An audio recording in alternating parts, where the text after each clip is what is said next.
Hi leaders, ಇವತ್ತಿನ ಒಂದು important class, ಒಂದು ಇಂಪಾರ್ಟೆಂಟ್ ಸಬ್ಜೆಕ್ಟಿಗೆ ಸಂಬಂಧಪಟ್ಟ ಹಾಗೆ ಆ ಸಬ್ಜೆಕ್ಟ್ ಆಲ್ರೆಡಿ ನಿಮ್ಗೆ ಡಿಸ್ಪ್ಲೇಲಿ ಕಾಣಿಸ್ತಾ ಇದೆ.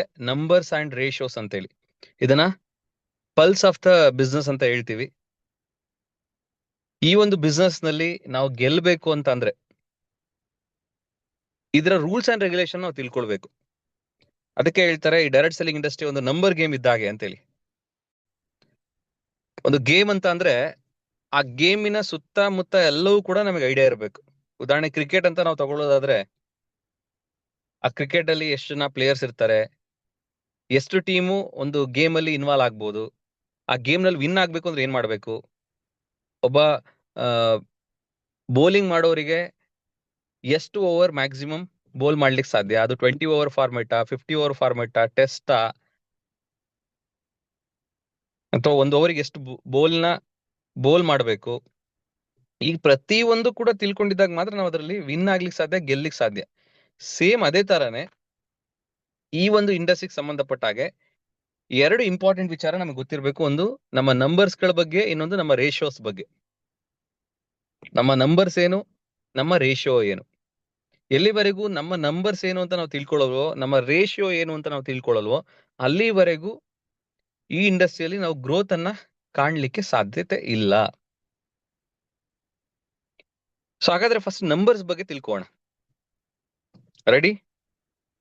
ಎಲ್ಲೂ ರೆಡಿ ಇದೀರಲ್ಲ? ಒಂದ್ಸಲ ರೆಡಿ ಇದೀರಾ ಅಂತಂದ್ರೆ ಚಾಟ್ ಬಾಕ್ಸ್ ನಲ್ಲಿ ಎಸ್ ಅಂತ ಹೇಳಿ ಮೆಸೇಜ್ ಮಾಡಿ. ಎಸ್, ಥ್ಯಾಂಕ್ ಯು ಮೆಸೇಜ್ ಮಾಡಿದ್ದಕ್ಕೆ. ಸೊ ನಮ್ಮ ನಂಬರ್ಸ್ ಏನೇನು ಅನ್ನೋದನ್ನ ನಾವು ತಿಳ್ಕೊಳ್ಳುವಂತ ಒಂದು ಪ್ರಯತ್ನ ಮಾಡೋಣ. ಈಗ ಒಂದಿಷ್ಟು ಪ್ರಶ್ನೆಗಳನ್ನ ನಿಮ್ಗೆ ಕೇಳ್ತಾ ಹೋಗ್ತೀನಿ. ಆ ಪ್ರಶ್ನೆಗಳಿಗೆ ನೀವು ಆನ್ಸರ್ ಮಾಡ್ಕೊಳ್ತಾ ಬನ್ನಿ. ನಿಮ್ ಜೊತೆ ಡೈರಿ ಮತ್ತೆ ಪೆನ್ ಇರುವಂತ ತುಂಬಾ ಇಂಪಾರ್ಟೆಂಟ್.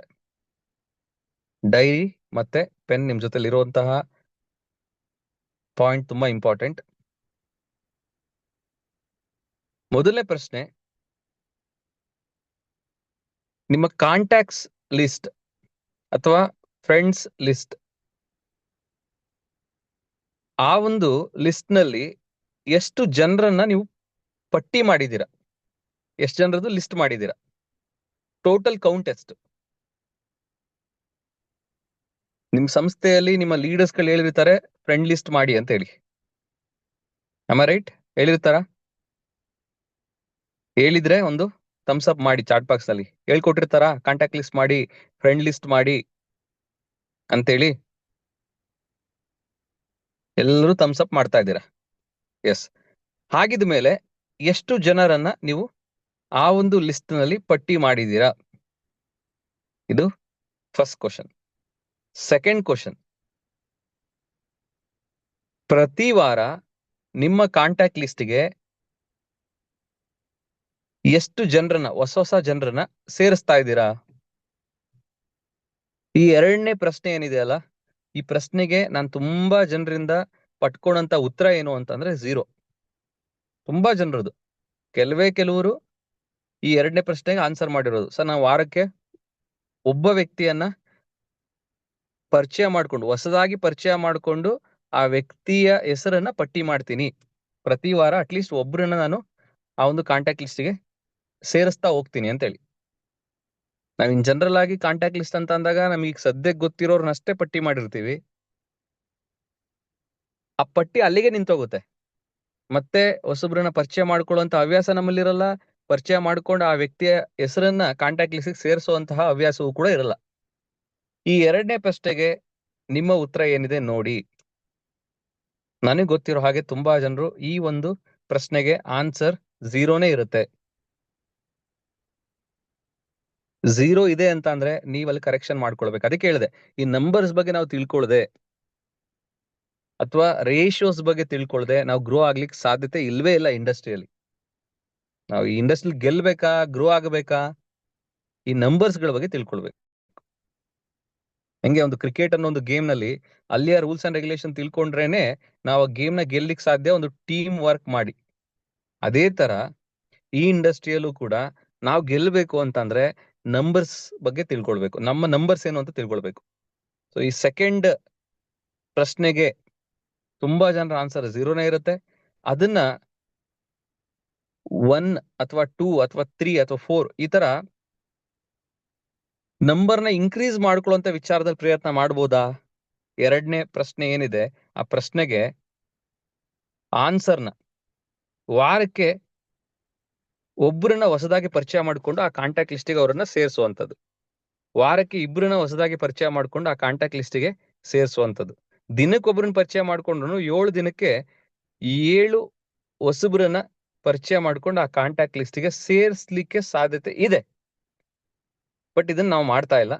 ಮಾಡ್ತಿಲ್ಲ ಅಂತಂದ್ರೆ ಆ ಒಂದು ಜವಾಬ್ದಾರಿ ಎಲ್ರು ಕೂಡ ತಗೊಳ್ಬೋದಾ? ತಗೊಳ್ಬಹುದು ಅಂತಂದ್ರೆ ಥಮ್ಸ್ ಅಪ್ ಮಾಡಿ. ಅಂಡ್ ಮೊದಲನೇ ಪ್ರಶ್ನೆಗೆ ನೀವು ಗಮನಿಸಿದ್ರೆ ನಿಮ್ಮ ಕಾಂಟ್ಯಾಕ್ಟ್ ಲಿಸ್ಟ್ ನೀವು ಮಾಡಿದೀರಾ, ನಿಮ್ ಫ್ರೆಂಡ್ ಲಿಸ್ಟ್ ಮಾಡಿದೀರಾ ಅಂತಂದ್ರೆ ಈ ಪ್ರಶ್ನೆಗೂ ಕೂಡ ತುಂಬಾ ಜನರದು ಉತ್ತರ ಇಲ್ಲ. ಲೀಡರ್ಸ್ ಹೇಳಿರ್ತಾರೆ ಕಾಂಟ್ಯಾಕ್ಟ್ ಲಿಸ್ಟ್ ಮಾಡಿ ಅಂತೇಳಿ, ಬಟ್ ಆದ್ರೂ ಕೂಡ ಮಾಡಿರಲ್ಲ. ನೋಡಿ, ನಂಬರ್ಸ್ ಗಳ ಬಗ್ಗೆ ತಿಳ್ಕೊಳ್ಳೋದು ಎಷ್ಟು ಇಂಪಾರ್ಟೆಂಟ್ ಆಗತ್ತೆ. ಇನ್ ಕೆಲವರು ಮಾಡಿರ್ತಾರೆ, ಒಂದ್ 5 ಜನರದ ಹೆಸರನ್ನ ಬರ್ದಿರ್ತಾರೆ, ಒಂದ್ 10 ಜನರದ ಹೆಸರನ್ನ ಬರ್ದಿರ್ತಾರೆ. ಅವ್ರಿಗೆ ಕಾಂಟ್ಯಾಕ್ಟ್ಸ್ 500 ಜನ ಇರ್ತಾರೆ, ಬಟ್ ಬರ್ದಿರೋದು 5-10 ಜನ. ಸೊ ನೋಡಿ, ಇಲ್ಲಿ ಕರೆಕ್ಷನ್ ನೀವು ಮಾಡ್ಕೊಳ್ಳಿಕ್ ಪ್ರಯತ್ನ ಮಾಡಿ. ನಿಮ್ಮ ಕಾಂಟ್ಯಾಕ್ಟ್ಸ್ ಎಷ್ಟಿದೆ ಅಷ್ಟು ಜನರ ಹೆಸರನ್ನ ನೀವು ಬರಿಬೇಕಾಗತ್ತೆ ಫ್ರೆಂಡ್ ಲಿಸ್ಟ್ ನಲ್ಲಿ. ಫ್ರೆಂಡ್ ಲಿಸ್ಟ್ ಅಂತ ಬಂದಾಗ ಯಾವುದೇ ಕಾರಣಕ್ಕೂ ನೀವು ಜಡ್ಜ್ ಮಾಡೋ ಹಾಗಿಲ್ಲ. ಅಂದ್ರೆ ಅವರು ಜಾಯಿನ್ ಆಗ್ತಾರಾ ಇಲ್ವಾ, ಅವ್ರಿಗೆ ನನಗೆ ಅವಕಾಶ ಕೊಡ್ಬೋದಾ ಇಲ್ವಾ, ಅವ್ರು ಇದ್ರ ಬಗ್ಗೆ ಪರಿಚಯ ಮಾಡ್ಸಿದ್ರೆ ಅವ್ರು ಏನ್ ಅನ್ಕೊಳ್ತಾರೋ, ಇದು ಯಾವುದೇ ರೀತಿಯ ಪ್ರೀ ಜಡ್ಜ್ ಮಾಡದೆ ನಿಮ್ಮ ಕನೆಕ್ಷನ್ ಅಲ್ಲಿ ಕಾಂಟ್ಯಾಕ್ಟ್ಸ್ ನಲ್ಲಿ ಇರುವಂತ ಪ್ರತಿಯೊಬ್ಬರದ್ದು ಕೂಡ ನೀವು ಪಟ್ಟಿ ಮಾಡ್ಬೇಕಾಗತ್ತೆ. ಅದನ್ನ ನೀವು ಮಾಡಿದೀರಾ? ಪ್ರಶ್ನೆ ಕೇಳ್ಕೊಳ್ಳಿ. ಮಾಡಿಲ್ಲ ಅಂದ್ರೆ ಮಾಡುವಂತ ಕೆಲಸ ಮಾಡಿ. ನೋಡಿ, ನಾವೇನೋ ಒಂದು ಅಚೀವ್ಮೆಂಟ್ ಮಾಡ್ಬೇಕು ಅಂತ ಅಂದ್ರೆ ಅದಕ್ಕೆ ಇದೇ ತರ ಕೆಲಸ ಮಾಡ್ಬೇಕು ಅಂತ ಇರುತ್ತೆ. ಅದೇ ತರ ಕೆಲಸ ಮಾಡಿದ್ರೆ ಮಾತ್ರ ನೀವು ಅದನ್ನ ಅಚೀವ್ ಮಾಡ್ಲಿಕ್ಕೆ ಸಾಧ್ಯ. ಹೆಂಗೆಂಗೋ ಮಾಡಿದ್ರೆ ನಾವು ಅನ್ಕೊಂಡಿದಂತಹ ರಿಸಲ್ಟ್ ನ ಪಡಿಲಿಕ್ಕೆ ಸಾಧ್ಯತೆ ಇಲ್ಲ. ಅದೇ ವಿಚಾರವನ್ನೇ ಈಗ ನಾನು ನಿಮ್ ಪ್ರಶ್ನೆಗಳು ಕೇಳೋದ್ರ ಮುಖಾಂತರ ನಿಮ್ಮ ನಂಬರ್ಸ್ ಏನು ಅಂತ ತಿಳಿಸುವಂತ ಪ್ರಯತ್ನ ಮಾಡ್ತಾ ಇದ್ದೀನಿ. ಇನ್ನು ಮೂರನೇದು, ಪ್ರತಿ ವಾರ ನಿಮ್ ಕಡೆಯಿಂದ ವೈಯಕ್ತಿಕವಾಗಿ ನಿಮ್ಮಿಂದ ಎಷ್ಟು ಜನಕ್ಕೆ ಪ್ರೆಸೆಂಟೇಷನ್ಸ್ ಆಗ್ತಾ ಇದೆ ನಿಮ್ಮ ಕಂಪನಿ ಬಗ್ಗೆ? ಪ್ರತಿ ವಾರ ಅಟ್ಲೀಸ್ಟ್ ನಾನು ಹೇಳುದು ವಾರಕ್ಕೆ ನಿಮ್ ಕಡೆಯಿಂದ ಒಬ್ರನ್ನಾದ್ರೂ ನಿಮ್ಮ ಸಂಸ್ಥೆಯ ಬಗ್ಗೆ ಪ್ರೆಸೆಂಟೇಷನ್ ಕೊಡಿಸುವಂತ ಕೆಲಸ ಮಾಡಿ. ನಾನ್ ಗಮನಿಸಿದೀನಿ ಈ ಮೂರನೇ ಪ್ರಶ್ನೆಗೆ ಆನ್ಸರ್ ಏನಿರುತ್ತೆ, ಹೊಸಬ್ರದ್ ಮಾತ್ರ ಆನ್ಸರ್ ಇರುತ್ತೆ. ಅಂದ್ರೆ ಈಗ ರೀಸೆಂಟ್ ಆಗಿ ಈ ವ್ಯವಸ್ಥೆಗೆ ಬಂದಿರೋರ್ ಕಡೆಯಿಂದ ಮಾತ್ರ ಪ್ರೆಸೆಂಟೇಷನ್ಸ್ ಆಗ್ತಾ ಇರತ್ತೆ. ಯಾಕಂದ್ರೆ ಅವ್ರು ಇವಾಗ ಬಿಸ್ನೆಸ್ ಶುರು ಮಾಡಿರ್ತಾರೆ, ಅವರ ಎಲ್ಲಾ ಫ್ರೆಂಡ್ಸ್ ಗಳಿಗೂ ಕೂಡ ತಮ್ಮ ಸಂಸ್ಥೆ ಬಗ್ಗೆ ಪರಿಚಯ ಮಾಡಿಸುವಂತ ಕೆಲಸ ಮಾಡಿಸ್ತಿರ್ತಾರೆ, ಪ್ರೆಸೆಂಟೇಷನ್ ಕೊಡಿಸುವಂತ ಕೆಲಸ ಮಾಡ್ತಿರ್ತಾರೆ. ಒಂದು ಸಲ ಒಂದು 10 ಅಥವಾ ಒಂದು 20 ಟೀಮ್ ಯಾರಿಗಾಗತ್ತೆ, ಆ ಟೀಮ್ ಆದಂತಹ ಟೀಮ್ ಲೀಡರ್ಸ್ ಗಳು ಈ ಒಂದು ಮೂರನೇ ಪ್ರಶ್ನೆಗೆ ಏನಿದೆ ಅಲ್ಲ ಆನ್ಸರ್, ಅದು 0 ಆಗ್ಬಿಡತ್ತೆ. ಅಂದ್ರೆ ಆ 20 ಜನರ ಟೀಮ್ ಮೇಲೆ ಡಿಪೆಂಡ್ ಆಗ್ತಾರೆ. ಫ್ರೀ ಟೈಮ್ ಇರುತ್ತೆ, ತುಂಬಾ ಸಮಯ ಅವ್ರು ಖಾಲಿ ಇರ್ತಾರೆ. ಅಂತ ಸಮಯದಲ್ಲಿ ತಮಗೆ ಕನೆಕ್ಷನ್ ಅಲ್ಲಿ ಇರುವಂತ ವ್ಯಕ್ತಿಗೆ ಪ್ರೆಸೆಂಟೇಷನ್ ಕೊಡಿಸ್ಲಿಕ್ಕೆ ಸಾಧ್ಯತೆ ಇದೆ ಅಥವಾ ಪ್ರೆಸೆಂಟೇಷನ್ ಕೊಡ್ಲಿಕ್ಕೆ ಸಾಧ್ಯತೆ ಇರುತ್ತೆ, ಬಟ್ ಆದ್ರೂ ಕೂಡ ಮಾಡ್ತಿರಲ್ಲ. ಟೀಮ್ ಓವರ್ ಮಾಡ್ಲಿ, ಟೀಮ್ ಕಡೆಯಿಂದ ಮಾಡ್ಸೋಣ, ಟೀಮ್ ವರ್ಕ್ ಮಾಡ್ಸೋಣ ಅಂತ ಹೇಳಿ ಟೀಮ್ ಮೇಲೆ ಡಿಪೆಂಡ್ ಆಗ್ತಾರೆ. ಈ ಒಂದು ಆಟಿಟ್ಯೂಡ್ ಇಂದ ಹೊರಗಡೆ ಬನ್ನಿ. ಕ್ಲಿಯರ್? ಇನ್ನು 4ನೇದು, ಪ್ರತಿ ವಾರ ನಿಮ್ಮ ಟೀಮ್ ನಲ್ಲಿ ಎಷ್ಟು ಓಮ್ ಮೀಟಿಂಗ್ ಗಳು ನಡೀತಾ ಇದೆ? ಫಸ್ಟ್ ಆಫ್ ಆಲ್, ಓಮ್ ಮೀಟಿಂಗ್ ಅಂದ್ರೆ ಏನು ಅಂತ ಹೇಳಿ ನಿಮ್ಗೆ ಗೊತ್ತಿರಬೇಕು. ನೀವು ಪ್ರೆಸೆಂಟೇಷನ್ ನ ಒಂದು ಮನೆ ಒಳಗಡೆ ಒಂದು 4 ಜನ ಕೂರಿಸಿ ಕೊಡುವಂತದನ್ನೇ ಓಮ್ ಮೀಟಿಂಗ್ ಅಂತ ಕರಿತೀವಿ. ನಿಮ್ಮ ಮನೆಯಲ್ಲಿ ಅಥವಾ ನಿಮ್ಮ ಸ್ನೇಹಿತರ ಮನೆಯಲ್ಲಿ ಅಥವಾ ನಿಮ್ಮ ಟೀಮ್ ಮೆಂಬರ್ಸ್ ನ ಮನೆಯಲ್ಲಿ ಅಥವಾ ಯಾರಿಗೆ ಪ್ರೆಸೆಂಟೇಷನ್ ಕೊಡ್ಲಿಕ್ಕೆ ಹೋಗಿರ್ತೀರ ಅವ್ರ ಮನೆಯಲ್ಲಿ ನೀವು ಹೋಗಿ ಒಂದ್ 3-4 ಜನ ಕೂರಿಸ್ಕೊಂಡು ನಿಮ್ಮ ಸಂಸ್ಥೆಯ ಬಗ್ಗೆ, ನಿಮ್ಮ ಸಂಸ್ಥೆಯ ಪ್ರಾಡಕ್ಟ್ ಬಗ್ಗೆ ಎಕ್ಸ್ಪ್ಲೇನ್ ಮಾಡೋದಿದೆಯಲ್ಲ, ಅದನ್ನೇ ಓಮ್ ಮೀಟಿಂಗ್ ಅಂತ ಕರಿತೀವಿ. ತುಂಬಾ ಜನರು ಟೀಮ್ ನಲ್ಲಿ ಓಮ್ ಮೀಟಿಂಗ್ಸ್ ಗಳೇ ನಡೀತಿರಲ್ಲ. ಸೊ ಈ ಪ್ರಶ್ನೆಗೆ ಆನ್ಸರ್ ಮಾಡಿ. ನೆಕ್ಸ್ಟ್ ಪ್ರಶ್ನೆ, ಪ್ರತಿ ತಿಂಗಳು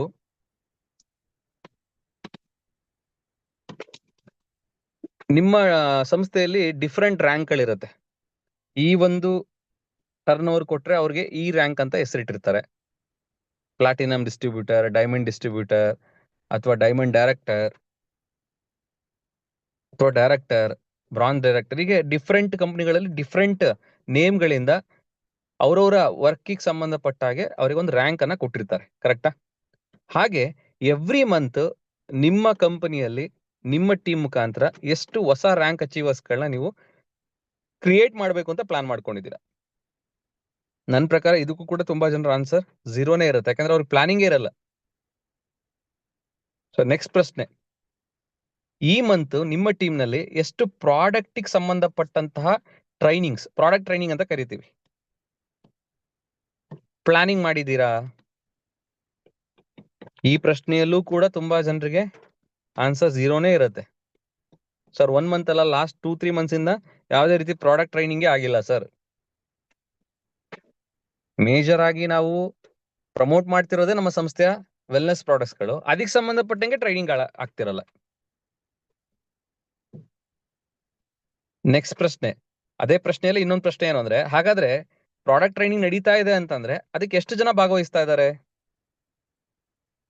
ಎಷ್ಟು ಜನ ಅಟೆಂಡ್ ಮಾಡ್ತಾ ಇದ್ದಾರೆ? 3 ಮತ್ತೊಂದು ಜನ ಅಟೆಂಡ್ ಮಾಡ್ತಾ ಇದ್ರೆ ಎಲ್ಲೋ ಒಂದ್ ಕಡೆ ನಾವು ಗ್ರೋ ಆಗ್ಲಿಕ್ಕೆ ಸಾಧ್ಯತೆ ಇಲ್ಲ. ಪ್ರತಿ ಒಂದು ಟ್ರೈನಿಂಗ್ಸ್ ನಲ್ಲಿ ಆ ಒಂದು ಟ್ರೈನಿಂಗ್ ಅಟೆಂಡ್ ಮಾಡುವವರ ಸಂಖ್ಯೆ ಇನ್ಕ್ರೀಸ್ ಆಗ್ತಾ ಹೋದಾಗೇನೆ ನಿಮ್ಮ ನಿಜವಾದ ಗ್ರೋತ್ ನೋಡ್ಲಿಕ್ಕೆ ಸಾಧ್ಯ ಈ ಇಂಡಸ್ಟ್ರಿಯಲ್ಲಿ. ಎವ್ರಿ ಮಂತ್ ನಿಮ್ದು ವಾರಕ್ಕೆ ಪೇಮೆಂಟ್ ಆಗ್ತಾ ಇರೋ ಕಂಪನಿ ಅಂದ್ರೆ, ಪ್ರತಿ ವಾರ ಪೇಮೆಂಟ್ ಕೊಡೋ ಕಂಪ್ನಿನೂ ಇದಾವೆ, ತಿಂಗಳಿಗೊಮ್ಮೆ ಪೇಮೆಂಟ್ ಕೊಡುವಂತ ಕಂಪ್ನಿನೂ ಇದಾವೆ, 15 ದಿನಕ್ಕೊಮ್ಮೆ ಪೇಮೆಂಟ್ ಕೊಡುವಂತ ಕಂಪ್ನಿನೂ ಇದಾವೆ. ಸೊ ನಿಮ್ಮ ಕಂಪ್ನಿಯಲ್ಲಿ ವಾರಕ್ಕಿದೆಯಾ, 15 ದಿನಕ್ಕಿದೆಯಾ, ತಿಂಗಳಿಗೆ ಒಂದ್ಸಲ ಪೇಮೆಂಟ್ ಇದೆಯಾ ನೋಡ್ಕೊಳ್ಳಿ. ಅದ್ರ ಪ್ರಕಾರ ನಿಮ್ಮ ಟೀಮ್ ನಲ್ಲಿ ಎಷ್ಟು ಜನ ರೆಗ್ಯುಲರ್ ಆಗಿ ಇನ್ಕಮ್ ತಗೊಳ್ತಾ ಇದ್ದಾರೆ ಅಂದ್ರೆ, ನಿಮ್ ಕಂಪ್ನಿಯಲ್ಲಿ ವಾರ ವಾರ ಪೇಔಟ್ ಕೊಡ್ತಾ ಇದಾರೆ ಅಂದ್ರೆ, ಒಂದ್ ವಾರನು ಮಿಸ್ ಇಲ್ದೆ ವಾರ ವಾರ ಪೇಮೆಂಟ್ ತಗೊಳ್ತಿರೋಂಥವ್ರು ಎಷ್ಟು ಜನ ಇದಾರೆ ನಿಮ್ ಟೀಮ್ ನಲ್ಲಿ? ಈ ಲೆಕ್ಕಾಚಾರ ನಿಮ್ಮಲ್ಲಿ ಇದೆಯಾ? ಸರ್ ಇದೆಲ್ಲ ಯಾರು ಲೆಕ್ಕಾಚಾರ ಮಾಡ್ತಾರೆ ಸರ್? ಫಸ್ಟ್ ನನಗ್ ರೆಗ್ಯುಲರ್ ಆಗಿ ವಾರ ವಾರ ಬಂದ್ರೆ ಸಾಕಾಗಿದೆ, ನಂದನ್ ಮಾತ್ರ ನಾನು ನೋಡ್ಕೊಳ್ತಾ ಇದ್ದೀನಿ, ನಂದು ವಾರ ವಾರ ಅಥವಾ ನನ್ ತಿಂಗಳ ಬರ್ತಾ ಇದೆ ಅಂತ ಅಷ್ಟೇ ನಾನು ನೋಡ್ಕೊಳ್ತಾ ಇದ್ದೀನಿ ಅನ್ನೋರೇ ಜಾಸ್ತಿ ಈ ಇಂಡಸ್ಟ್ರಿಯಲ್ಲಿ. ಅದಕ್ಕೇನೆ ಅವ್ರ ಇನ್ಕಮ್ ಗ್ರೋ ಆಗ್ತಾ ಇಲ್ಲ, ಅವ್ರ ಟೀಮಲ್ಲಿ ಇರೋ ಇನ್ಕಮ್ ಕೂಡ ಗ್ರೋ ಆಗ್ತಿಲ್ಲ. ಸೊ ಇದನ್ನ ಟೀಮ್ ವರ್ಕ್ ಅಂತ ಕರಿತೀವಿ. ಟೀಮ್ ನಲ್ಲಿ ನಮ್ಮನ್ನ ನಂಬ್ಕೊಂಡ್ ಬಂದಿರೋರ ಆದಾಯನ ಇನ್ಕ್ರೀಸ್ ಮಾಡಿದ್ರೆ ಮಾತ್ರ ನಾವು ಇನ್ಕಮ್ ನ ಇನ್ಕ್ರೀಸ್ ಮಾಡ್ಲಿಕ್ಕೆ ಸಾಧ್ಯ ಅನ್ನೋ ಒಂದು ಮನಸ್ಥಿತಿಯೇ ನಮ್ಮಲ್ಲಿ ಇಲ್ಲ. ಇನ್ನೊಬ್ಬರನ್ನ ಬೆಳೆಸುವಂತಹ ಒಂದು ಹ್ಯಾಬಿಟ್ ನ ನಾವು ಮಾಡ್ಕೊಂಡಿಲ್ಲ. ಸ್ವಾರ್ಥವಾಗಿ ಯೋಚನೆ ಮಾಡ್ತಿದೀವಿ, ನಾನ್ ಗ್ರೋ ಆದ್ರೆ ಸಾಕು, ನನ್ನ ಇನ್ಕಮ್ ಗ್ರೋ ಆದ್ರೆ ಸಾಕು, ನನ್ನ ಅಚೀವ್ಮೆಂಟ್ಸ್ ಆದ್ರೆ ಸಾಕು, ನನ್ನ ಕನಸುಗಳು ನನಸಾದ್ರೆ ಸಾಕು ಅನ್ನೋ ಒಂದು ಆಸ್ಪೆಕ್ಟ್ ನಲ್ಲಿ ಅಷ್ಟೇ ಕೆಲಸ ಮಾಡ್ತಾ ಇದೀವಿ. ನೆಕ್ಸ್ಟ್ ಪ್ರಶ್ನೆ, ಈ ಮಂತ್ ಎಷ್ಟು ಜನರು ಫುಲ್ ಟೈಮರ್ ಇದಾರೆ ನನ್ನ ಟೋಟಲ್ ಟೀಮ್ ನಲ್ಲಿ? ಸೊ ನೆಕ್ಸ್ಟ್, ಇನ್ನು ಎಷ್ಟು ಜನರನ್ನ ನಾನು ಫುಲ್ ಟೈಮರ್ನಾಗಿ ಪ್ಲಾನ್ ಮಾಡ್ತಾ ಇದ್ದೀನಿ ಅನ್ನೋ ಒಂದು ಐಡಿಯಾ ಇರಬೇಕು. ಯಾವ ಟೀಮ್ ನಲ್ಲಿ ಅತಿ ಹೆಚ್ಚು ಫುಲ್ ಟೈಮರ್ಸ್ ಇರ್ತಾರೆ ಅಂದ್ರೆ, ಅವ್ರಿಗೆ ಬೆಳಗ್ಗೆ ಸಂಜೆವರೆಗೂ ಡೈರೆಕ್ಟ್ ಸೆಲ್ಲಿಂಗ್ ಕಂಪನಿಯಲ್ಲೇ ಕೆಲಸ, ಅವ್ರಿಗೆ ಬೇರೆ ಯಾವ್ದು ಕೆಲಸ ಇಲ್ಲ, ಇದನ್ನೇ ಫುಲ್ ಟೈಮ್ ಆಗಿ ಮಾಡ್ತಿರೋರ್ನ ಫುಲ್ ಟೈಮರ್ ಅಂತ ಕರಿತೀವಿ. ಯಾರ ಟೀಮ್ ನಲ್ಲಿ ಅತಿ ಹೆಚ್ಚು ಫುಲ್ ಟೈಮರ್ಸ್ ಇರ್ತಾರೆ ಆ ಟೀಮ್ ಅತಿ ಹೆಚ್ಚು ಬೇಗ ಸಕ್ಸಸ್ಫುಲ್ ಆಗುತ್ತೆ. ನಾನ್ ಗಮನಿಸಿರೋ ಹಾಗೆ ತುಂಬಾ ಜನರು ಹೆಂಗಿರ್ತಾರೆ ಅಂದ್ರೆ, ತಾವೇ ಫುಲ್ ಟೈಮರ್ ಇರಲ್ಲ, ತಮಗೇನೆ ಡೌಟ್ ಇರುತ್ತೆ ಇದ್ರಲ್ಲಿ ಸಕ್ಸಸ್ ಆಗ್ತೀನಾ ಅಂತ ಹೇಳಿ. ಹಂಗಾಗಿನೇ ಅವರು ಇದನ್ನ ಸ್ಟೆಪ್ನಿ ರೂಪದಲ್ಲಿ ಪಾರ್ಟ್ ಟೈಮ್ ನಲ್ಲಿ ಮಾಡ್ತಾ ಇರ್ತಾರೆ. ಸ್ಟೆಪ್ನಿ ಅಂದ್ರೆ ಗೊತ್ತಲ್ಲ, ಕಾರ್ ನಲ್ಲಿ ನೀವು ಜರ್ನಿ ಮಾಡುವಾಗ ಏನಾದ್ರೂ ಪಂಚರ್ ಆದ್ರೆ ಒಂದ್ ಟೈರ್, ಎಮರ್ಜೆನ್ಸಿಗೆ ಅಂತ ಹೇಳಿ ಇನ್ನೊಂದ್ ಟೈರ್ ಇಟ್ಕೊಂಡಿರ್ತೀವಿ ಹಿಂದ್ಗಡೆ ಡಿಕ್ಕಿಲಿ, ಕರೆಕ್ಟಾ? ಅದನ್ನೇ ಸ್ಟೆಪ್ನಿ ಅಂತ ಕರಿತೀವಿ. ಹಂಗೆ ಈಗ ಸದ್ಯಕ್ಕೆ ಒಂದ್ ಕಡೆ ಕೆಲಸ ಮಾಡ್ತಾ ಇದೀನಿ, ಅದ್ರಲ್ಲಿ ಒಂದು 30,000 ಇನ್ಕಮ್ ಬರ್ತಾ ಇದೆ, ಎಕ್ಸ್ಟ್ರಾ ಖರ್ಚಿಗೆ ಇರ್ಲಿ ಅಂತೇಳಿ ವರ್ಕ್ ಮಾಡುವಂತದ್ದು ಪಾರ್ಟ್ ಟೈಮ್ ನಲ್ಲಿ. ಈ ತರ ಅನ್ಕೊಂಡಿದ್ದೀರಾ ನೋಡಿ. ನೆಕ್ಸ್ಟ್ ಕ್ವಶನ್, ನಿಮ್ ಟೀಮ್ ನಲ್ಲಿ ಎಷ್ಟು ಜನರು ನಿಮ್ಮ ಸಂಸ್ಥೆಯ ಬಗ್ಗೆ ಪ್ರೆಸೆಂಟೇಶನ್ ಕೊಡೋರು ಇದ್ದಾರೆ, ಕಂಪನಿ ಬಗ್ಗೆ ಕಂಪ್ಲೀಟ್ ಎಕ್ಸ್ಪ್ಲೇನ್ ಮಾಡೋರು ಇದ್ದಾರೆ? ನಿಮ್ ತರನೇ ನೀಟಾಗಿ ನಿಮ್ಮ ಸಂಸ್ಥೆ ಬಗ್ಗೆ ಎಕ್ಸ್ಪ್ಲೇನ್ ಮಾಡಿ ನೀವ್ ಹೇಗೆ ಒಬ್ಬ ವ್ಯಕ್ತಿಯನ್ನ ನಿಮ್ಮ ಸಂಸ್ಥೆಗೆ ಅಡ್ಮಿಷನ್ ಮಾಡಿಸ್ಕೊಳ್ತಾ ಇದ್ದೀರಾ, ಆ ತರ ಎಬಿಲಿಟಿ ಇರೋರು ಎಷ್ಟು ಜನ ಇದ್ದಾರೆ ನಿಮ್ ಟೀಮ್ ನಲ್ಲಿ? ಈ ಪ್ರಶ್ನೆಗೂ ಕೂಡ ತುಂಬಾ ಜನರು ಆನ್ಸರ್ ಇರಲ್ಲ. ನೀವೊಬ್ರೇ ಪ್ಲಾನ್ ಕೊಡ್ತಾ ಇರ್ತೀರಾ, ನೀವೊಬ್ರೇನೆ ಓಡಾಡ್ತಿರ್ತೀರಾ, ನೀವೊಬ್ರೇನೆ ಎಲ್ಲಾ ಕಡೆ ಸುತ್ತಾ ಇರ್ತೀರಾ, ನಿಮ್ ತರ ಪ್ಲಾನ್ ಕೊಡೋರನ್ನ ನೀವು ರೆಡಿನೇ ಮಾಡಿರಲ್ಲ. ನೋಡಿ, ಎಲ್ಲಿವರೆಗೂ ನೀವು ನಿಮ್ ತರ ಕಂಪ್ಲೀಟ್ ಸಂಸ್ಥೆ ಬಗ್ಗೆ ಎಕ್ಸ್ಪ್ಲೇನ್ ಮಾಡೋರ್ನ ರೆಡಿ ಮಾಡಲ್ವೋ ಅಲ್ಲಿವರೆಗೂ ನೀವು ಟೀಮ್ ವರ್ಕ್ ಮಾಡ್ಲಿಕ್ಕೆ ಸಾಧ್ಯತೆ ಇಲ್ಲ. ನಿಮ್ಮ ಸಂಸ್ಥೆಯನ್ನ ದೊಡ್ಡ ಪ್ರಮಾಣದಲ್ಲಿ ಎಕ್ಸ್ಪ್ಯಾಂಡ್ ಮಾಡ್ಲಿಕ್ಕೆ ಸಾಧ್ಯತೆ ಇಲ್ಲ. ಇಡೀ ಕರ್ನಾಟಕ, ಇಡೀ ಇಂಡಿಯಾವನ್ನ ಕವರ್ ಮಾಡ್ಲಿಕ್ಕೆ ಸಾಧ್ಯತೆನೇ ಇಲ್ಲ. ಅದಕ್ಕೆ ಹೇಳ್ತಾರೆ ಸಂಸ್ಥೆಯ ಬಗ್ಗೆ ಎಕ್ಸ್ಪ್ಲೇನ್ ಮಾಡೋರ್ನ ಪ್ರೆಸೆಂಟರ್ಸ್ ಅಂತ ಕರಿತೀವಿ. ಈ ನಂಬರ್ ಆಫ್ ಪ್ರೆಸೆಂಟರ್ಸ್ ನ ನೀವು ಇನ್ಕ್ರೀಸ್ ಮಾಡ್ಕೊಳ್ಳದೆ ನಿಮ್ ಇನ್ಕಮ್ ಗ್ರೋ ಮಾಡ್ಲಿಕ್ಕೆ ಆಗಲ್ಲ, ನಿಮ್ ಟೀಮ್ ಮೆಂಬರ್ಸ್ ಗಳ ಇನ್ಕಮ್ ಕೂಡ ನೀವು ಗ್ರೋ ಮಾಡ್ಲಿಕ್ಕೆ ಸಾಧ್ಯತೆ ಇಲ್ಲ. Are you agree with me?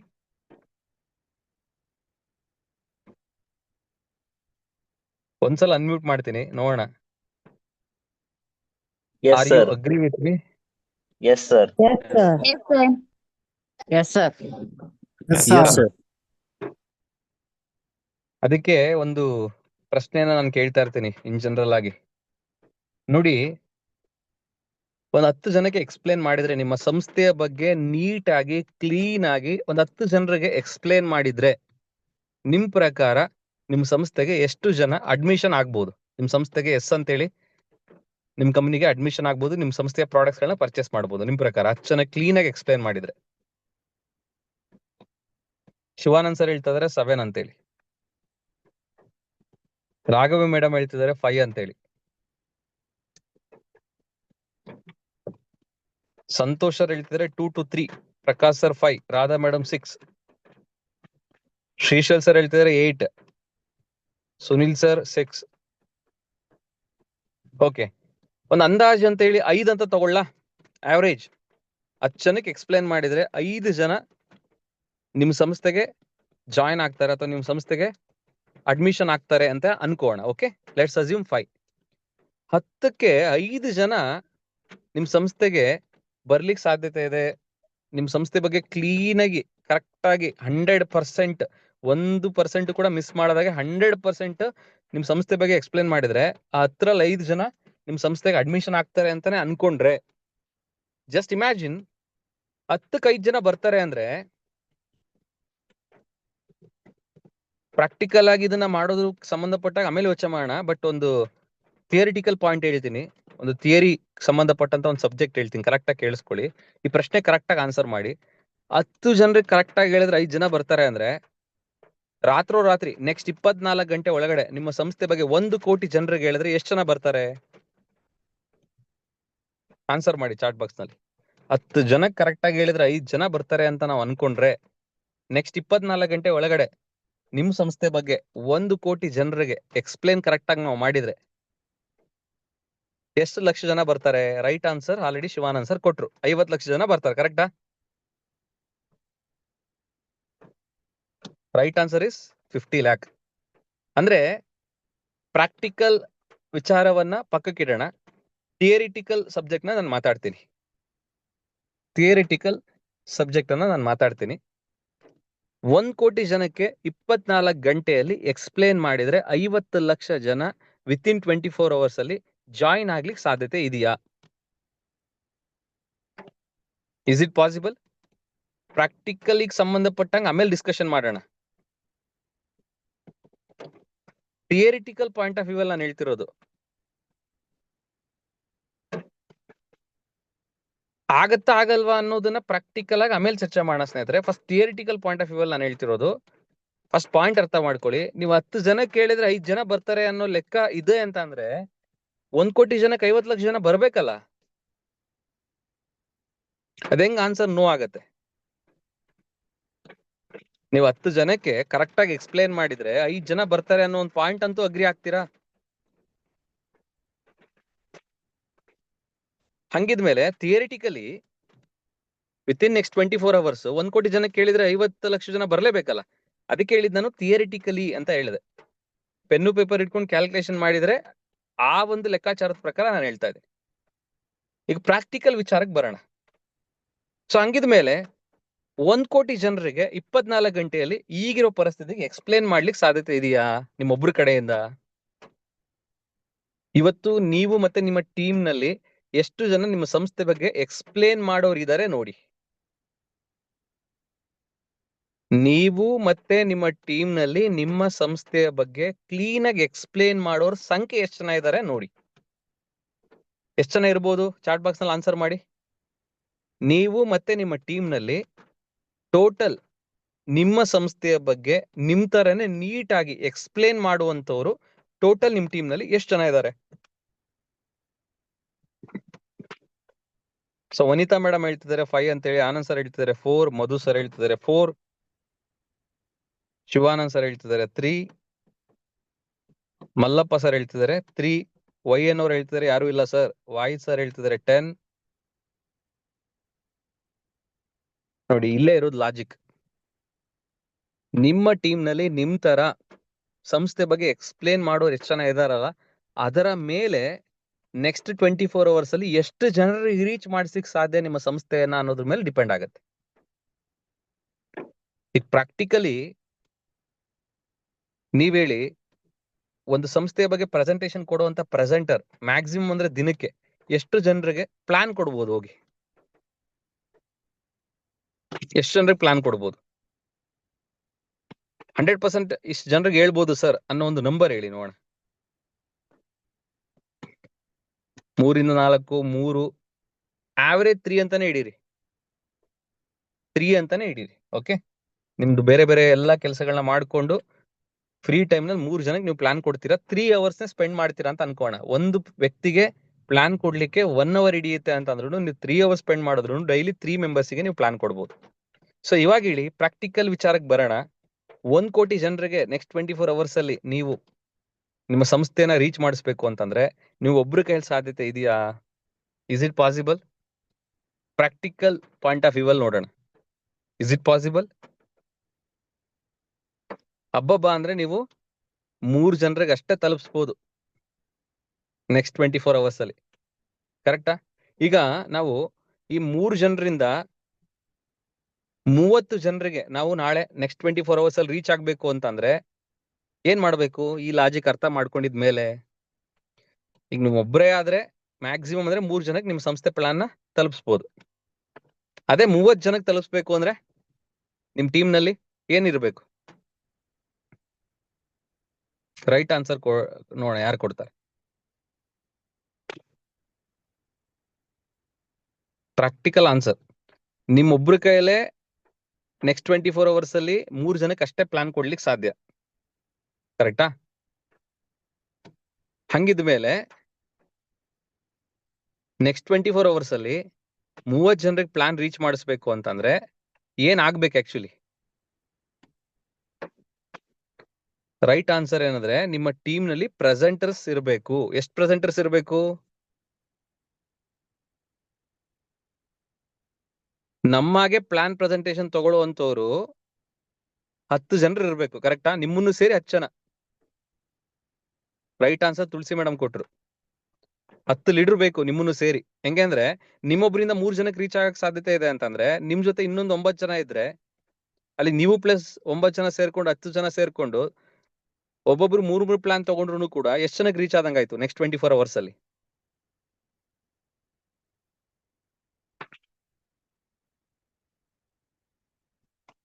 Correct ಅಲ್ವಾ?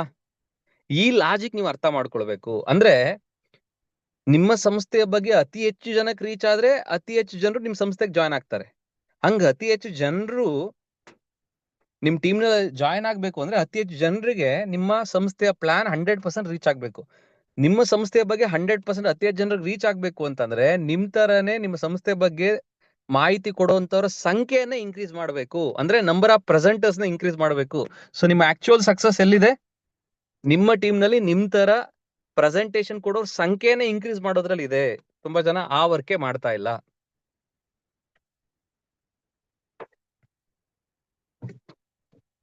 ನೋಡಿ ಈಗ ನಿಮ್ಮ ನಂಬರ್ಸ್ ಏನೇನು ಅಂತ ನೀವು ತಿಳ್ಕೊಂಡ್ರಿ, ಕರೆಕ್ಟಾ?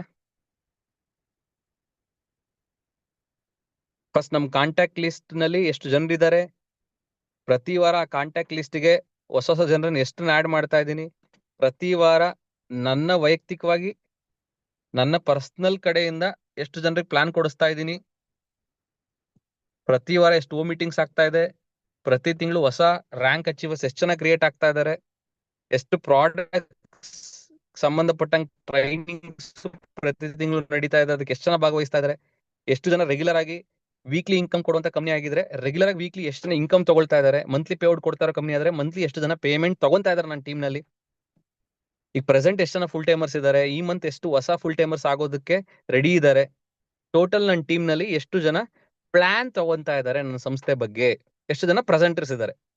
ಈ ಪ್ರಶ್ನೆಗಳಿಗೆ ನಿಮ್ಮ ಹತ್ರ ಆನ್ಸರ್ ಈಗ ಇದೆ ಅಂತ ಅನ್ಕೊಳ್ತೀನಿ.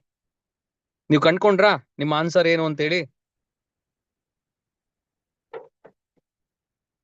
ಒಂದ್ಸಲ ಅನ್ಮ್ಯೂಟ್ ಮಾಡ್ತೀನಿ.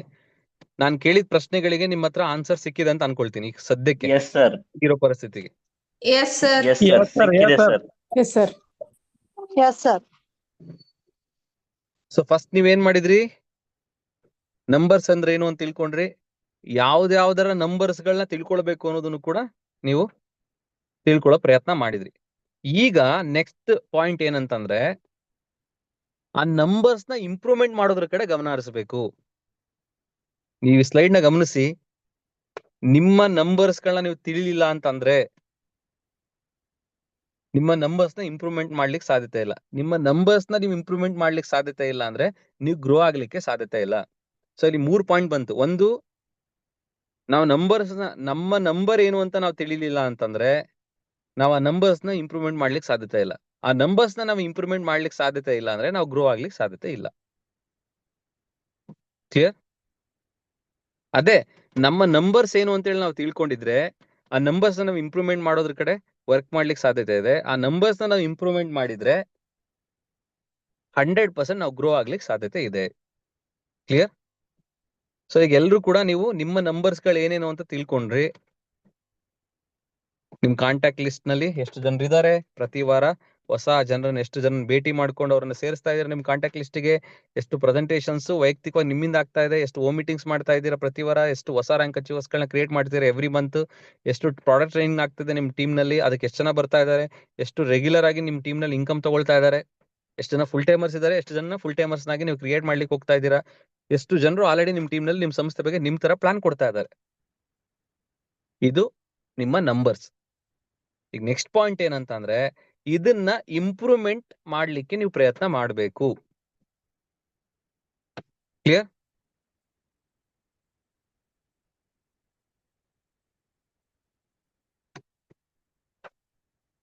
ಅರ್ಥ ಆಯ್ತಾ ಅನ್ಕೊಳ್ತೀನಿ ಎಲ್ರಿಗೂ. ಫಸ್ಟ್ ಈಗ ನೀವು ನಂಬರ್ಸ್ ಏನು ಅಂತ ತಿಳ್ಕೊಂಡ್ರಿ. ಈಗ ನೆಕ್ಸ್ಟ್ ಪಾಯಿಂಟ್ ಏನಂತಂದ್ರೆ, ನಿಮ್ಮ ನಂಬರ್ಸ್ ನ ಇಂಪ್ರೂವ್ಮೆಂಟ್ ಮಾಡುವಂತದ್ದು. ಎವ್ರಿ ಡೇ ನಿಮ್ ನಂಬರ್ಸ್ ನ ಇಂಪ್ರೂವ್ಮೆಂಟ್ ಮಾಡ್ಲಿಕ್ಕೆ ಪ್ರಯತ್ನ ಮಾಡುವಂಥದ್ದು. ಪ್ರತಿ ದಿನ, ಪ್ರತಿ ವಾರ, ಪ್ರತಿ ತಿಂಗಳು ನಿಮ್ ನಂಬರ್ಸ್ ನ ಇಂಪ್ರೂವ್ಮೆಂಟ್ ಮಾಡೋದ್ರ ಕಡೆ ಗಮನ ಹರಿಸುವಂಥದ್ದು. ಅಂದ್ರೆ ನಿಮ್ ಕಾಂಟ್ಯಾಕ್ಟ್ ಲಿಸ್ಟ್ ನ ಇನ್ಕ್ರೀಸ್ ಮಾಡುವಂಥದ್ದು, ಪ್ರತಿ ವಾರ ಹೊಸಬ್ರನ್ನ ಪರಿಚಯ ಮಾಡ್ಕೊಂಡು ಅವ್ರನ್ನ ನಿಮ್ ಕಾಂಟ್ಯಾಕ್ಟ್ ಲಿಸ್ಟ್ ಸೇರಿಸುವಂಥದ್ದು, ಪ್ರತಿ ವಾರ ನಿಮ್ಮ ವೈಯಕ್ತಿಕವಾಗಿ ಪ್ಲಾನ್ ಪ್ರೆಸೆಂಟೇಷನ್ ನಿಮ್ ಕಡೆಯಿಂದ ಆಗೋ ತರ ನೋಡ್ಕೊಳ್ಳುವಂಥದ್ದು, ಹೋಮ್ ಮೀಟಿಂಗ್ಸ್ ಗಳನ್ನ ಜಾಸ್ತಿ ಮಾಡುವಂಥದ್ದು, ಹೊಸ ರ್ಯಾಂಕ್ ಅಚೀವರ್ಸ್ ಗಳನ್ನ ಅತಿ ಹೆಚ್ಚು ಕ್ರಿಯೇಟ್ ಮಾಡ್ಲಿಕ್ಕೆ ಪ್ಲಾನ್ ಮಾಡುವಂಥದ್ದು, ಅತಿ ಹೆಚ್ಚು ಪ್ರಾಡಕ್ಟ್ ರಿಲೇಟೆಡ್ ಟ್ರೈನಿಂಗ್ಸ್ ಗಳು ಆಗೋ ತರ ನೋಡ್ಕೊಳ್ಳುವಂಥದ್ದು, ಅದಕ್ಕೆ ಅತಿ ಹೆಚ್ಚು ಜನ ಭಾಗವಹಿಸೋ ತರ ನೋಡ್ಕೊಳ್ಳುವಂಥದ್ದು, ಅತಿ ಹೆಚ್ಚು ರೆಗ್ಯುಲರ್ ಆಗಿ ಇನ್ಕಮ್ ತಗೊಳ್ಳೋರನ್ನ ನಿಮ್ ಟೀಮ್ ನಲ್ಲಿ ಇನ್ಕ್ರೀಸ್ ಮಾಡುವಂಥದ್ದು, ಫುಲ್ ಟೈಮರ್ಸ್ ನ ಜಾಸ್ತಿ ಮಾಡುವಂಥದ್ದು, ನಿಮ್ಮ ಸಂಸ್ಥೆ ಬಗ್ಗೆ ಪ್ಲಾನ್ ಕೊಡೋರ ಸಂಖ್ಯೆಯನ್ನ ಇನ್ಕ್ರೀಸ್ ಮಾಡುವಂಥದ್ದು. ಈ ನಂಬರ್ಸ್ ನ ಇಂಪ್ರೂವ್ಮೆಂಟ್ ಮಾಡ್ತಾ ಹೋದಾಗೆ ನಿಮ್ಮ ಗ್ರೋತ್ ಸಂಸ್ಥೆಯಲ್ಲಿ ಇರುತ್ತೆ. ಕ್ಲಿಯರ್? ಸೊ ಯಾವತ್ತೂ ಕೂಡ ನಿಮಗೆ ಅಥವಾ ನಿಮ್ಮ ಟೀಮ್ ಮೆಂಬರ್ಸ್ ಗಳಿಗೆ ನನ್ನ ಹತ್ರ ಮಾತಾಡುವಾಗ ಎಸ್ಪೆಷಲಿ ನಿಮ್ ಬಿಸ್ನೆಸ್ ಹೇಗೆ ನಡೀತಾ ಇದೆ ಅಂತ ನಾನು ಕೇಳಲ್ಲ. ಇನ್ ಜನರಲ್ ಆಗಿ ನಿಮ್ಮ ನಂಬರ್ಸ್ ಗಳ ಬಗ್ಗೆ ನಾನು ಚರ್ಚೆ ಮಾಡ್ತೀನಿ. ಈಗ ಏನ್ ನಾನು ಪ್ರಶ್ನೆಗಳನ್ನ ಕೇಳಿದೆ, ಈ ಪ್ರಶ್ನೆಗಳಿಗೆ ಆನ್ಸರ್ ಮಾಡಿ ಅಂತ ಹೇಳ್ಬಿಟ್ಟು ಆ ಆನ್ಸರ್ ನಲ್ಲೇ ನನಗೊಂದು ಐಡಿಯಾ ಸಿಗುತ್ತೆ ನಿಮ್ ಬಿಸ್ನೆಸ್ ಹೇಗ್ ನಡೀತಿದೆ ಏನು ಅಂತೇಳಿ. Am I right? ನಿಮ್ ಬಿಸ್ನೆಸ್ ಹೇಗಿದೆ ಅಂತ ನಾನು ಕೇಳೋದೇ ಬೇಕಾಗಿಲ್ಲ. ಈ ನಂಬರ್ಸಿಗೆ ನೀವು ಕೊಡುವಂತ ಉತ್ತರದಿಂದ ನಾನು ಕಂಡ್ಕೊಬಿಡ್ತೀನಿ ನಿಮ್ ಬಿಸ್ನೆಸ್ ಎಲ್ಲಿದೆ, ಹೇಗ್ ನಡೀತದೆ, ಯಾವ ತರ ಗ್ರೋ ಆಗ್ತಾ ಇದೆ ಅಂತೇಳಿ. ಕ್ಲಿಯರ್? ಹಾಗಾಗಿ ನೀವು ನಿಮ್ಮ ಟೀಮ್ ಮೆಂಬರ್ಸ್ ಗಳ ಹತ್ರ ಹೆಂಗ್ ನಡೀತಿದೆ ಬಿಸ್ನೆಸ್ ಅಂತ ಹೇಳಿ ಚರ್ಚೆ ಮಾಡ್ಲಿಕ್ಕೆ ಹೋಗ್ಬಿಡಿ. ಈಗ ಏನ್ ನಂಬರ್ಸ್ ಗಳನ್ನ ನಾವು ಚರ್ಚೆ ಮಾಡಿದ್ವಿ, ಒಂದಿಷ್ಟು ಪ್ರಶ್ನೆಗಳನ್ನ ನಾನು ನಿಮಗೆ ಕೇಳಿದೆ, ಅದೇ ಪ್ರಶ್ನೆಗಳನ್ನ ಅವ್ರಿಗೆ ಕೇಳಿ, ಅದರಿಂದ ಅವ್ರು ಆನ್ಸರ್ ಮಾಡ್ತಾರೆ. ಆ ಆನ್ಸರ್ ಮೇಲೆ ಗೊತ್ತಾಗತ್ತೆ ಅವ್ರ ಬಿಸ್ನೆಸ್ ಹೇಗ್ ನಡೀತಿದೆ ಅಂತ. ಅವಾಗ ಅಫಿಷಿಯಲಿ ನೀವು ಗ್ರೋತಿಗೆ ರಿಲೇಟೆಡ್ ಆಗಿ ಸಂಬಂಧಪಟ್ಟ ಹಾಗೇನೆ ನೀವು ಚರ್ಚೆ ಮಾಡ್ಲಿಕ್ಕೆ ಸಾಧ್ಯತೆ ಆಗತ್ತೆ. ಯಾವುದೇ ರೀತಿ ಆರೋಪಗಳು ಮಾಡದೆ, ಟೀಕೆಗಳು ಮಾಡದೆ, ನಾವು ಆಕ್ಚುಲಿ ನಾವ್ ಎಲ್ಲಿ ಮಿಸ್ಟೇಕ್ ಮಾಡ್ತಾ ಇದೀವಿ, ಎಲ್ಲಿ ಎಡುತ್ತಾ ಇದೀವಿ ಅಂತ ಹೇಳಿ ಕ್ಲಿಯರ್ ಆಗಿ ಗೊತ್ತಾಗ್ಲಿಕ್ಕೆ ಈ ನಂಬರ್ಸ್ ನಮ್ಗೆ ಹೆಲ್ಪ್ ಮಾಡುತ್ತೆ. ಕ್ಲಿಯರ್?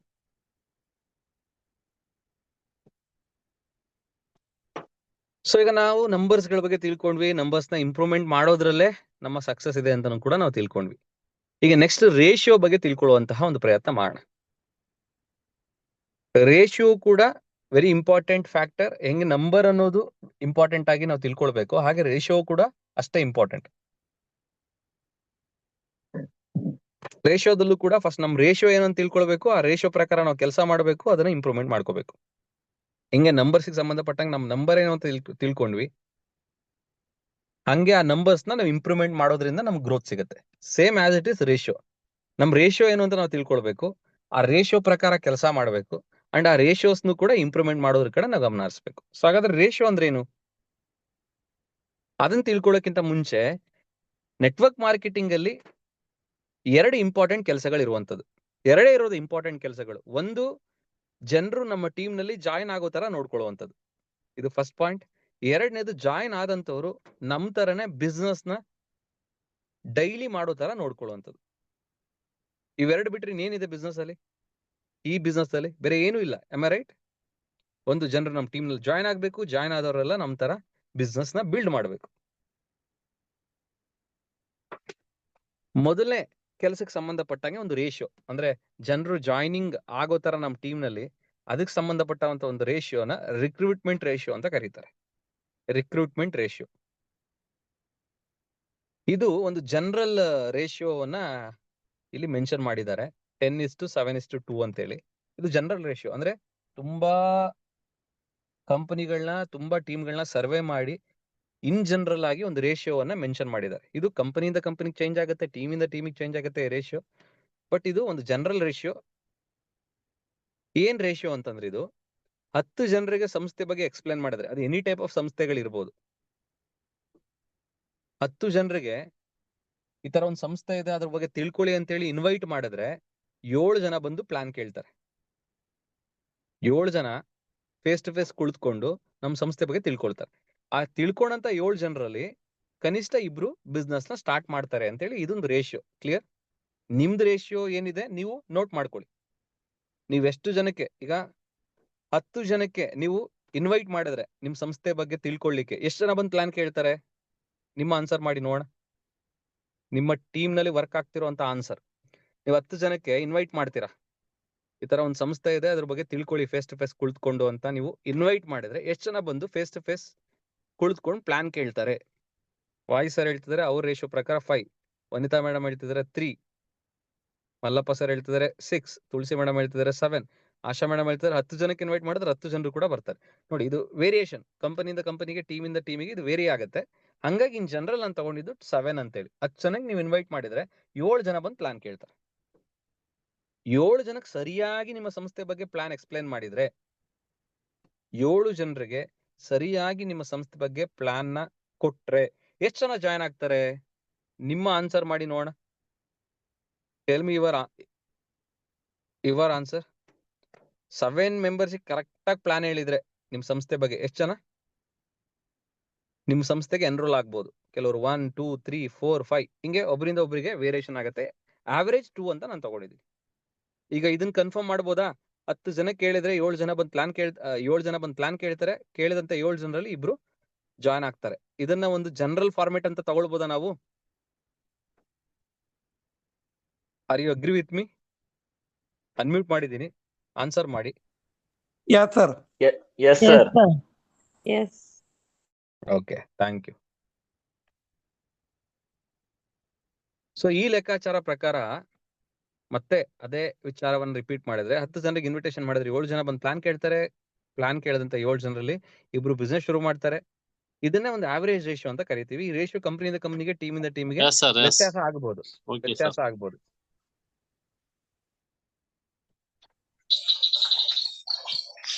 ವಾಯ್ಸ್ ಬ್ರೇಕ್ ಆಗ್ತದೆ ಸರ್.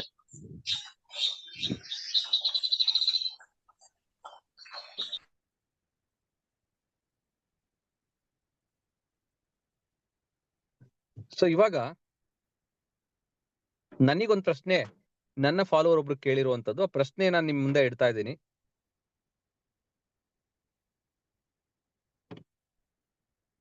ನಾನು 10 ಜನರಿಗೆ ಪ್ಲಾನ್ ಎಕ್ಸ್ಪ್ಲೇನ್ ಮಾಡಿದ್ರೆ, ನಾನು ನನ್ನ ಸಂಸ್ಥೆಯ ಬಗ್ಗೆ 10 ಜನರಿಗೆ ಪ್ಲಾನ್ ಎಕ್ಸ್ಪ್ಲೇನ್ ಮಾಡಿದ್ರೆ, ಅವಕಾಶ ಕೊಟ್ರೆ ಓನ್ಲಿ ಒಬ್ರು ಮಾತ್ರ ಬಿಸ್ನೆಸ್ ಸ್ಟಾರ್ಟ್ ಮಾಡ್ತಾರೆ. ಇದಕ್ಕೇನ್ ಮಾಡುವಂತದ್ದು?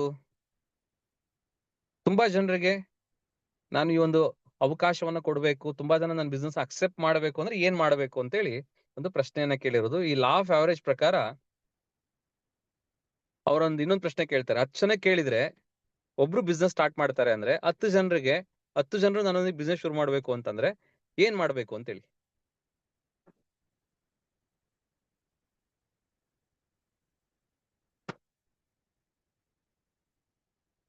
ಆನ್ಸರ್ ಮಾಡಿ ನೋಡೋಣ.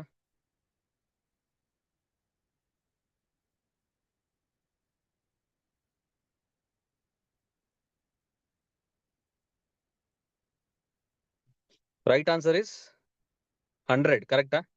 10 ಜನರಿಗೆ ಪ್ಲಾನ್ ಎಕ್ಸ್ಪ್ಲೇನ್ ಮಾಡಿದ್ರೆ ಒಬ್ರು ಬಿಸ್ನೆಸ್ಗೆ ಎಸ್ ಅಂತ ಹೇಳಿ ಜಾಯಿನ್ ಆಗ್ತಾ ಇದಾರೆ ಅಂದ್ರೆ 10 ಜನರು ನನ್ನ ಟೀಮಿಗೆ ಜಾಯಿನ್ ಆಗ್ಬೇಕು ಅಂತಂದ್ರೆ ನಾವ್ ಎಷ್ಟು ಜನಕ್ಕೆ ಪ್ಲಾನ್ ರೀಚ್ ಮಾಡಿಸ್ಬೇಕು? 10 ಜನರಿಗೆ ನಾವು ಪ್ಲಾನ್ ನ ನೀಟಾಗಿ ಎಕ್ಸ್ಪ್ಲೇನ್ ಮಾಡಿದ್ರೆ ಅವ್ರ ಕಂಪ್ನಿಯಲ್ಲಿ ಒಬ್ರು ಜಾಯಿನ್ ಆಗ್ತಾ ಇದಾರಂತೆ. ಸೊ ಈಗ ಅವರಿಗೆ 10 ಜನ ಬಿಸ್ನೆಸ್ ಸ್ಟಾರ್ಟ್ ಮಾಡ್ಬೇಕಂತೆ. ಹಾಗಿದ್ಮೇಲೆ ಅವ್ರು ಎಷ್ಟು ಜನಕ್ಕೆ ಪ್ಲಾನ್ ತೋರಿಸ್ಬೇಕು? 100 ಮಂದಿ ಪ್ಲಾನ್ ತೋರಿಸ್ಬೇಕಲ್ಲ? Am I right?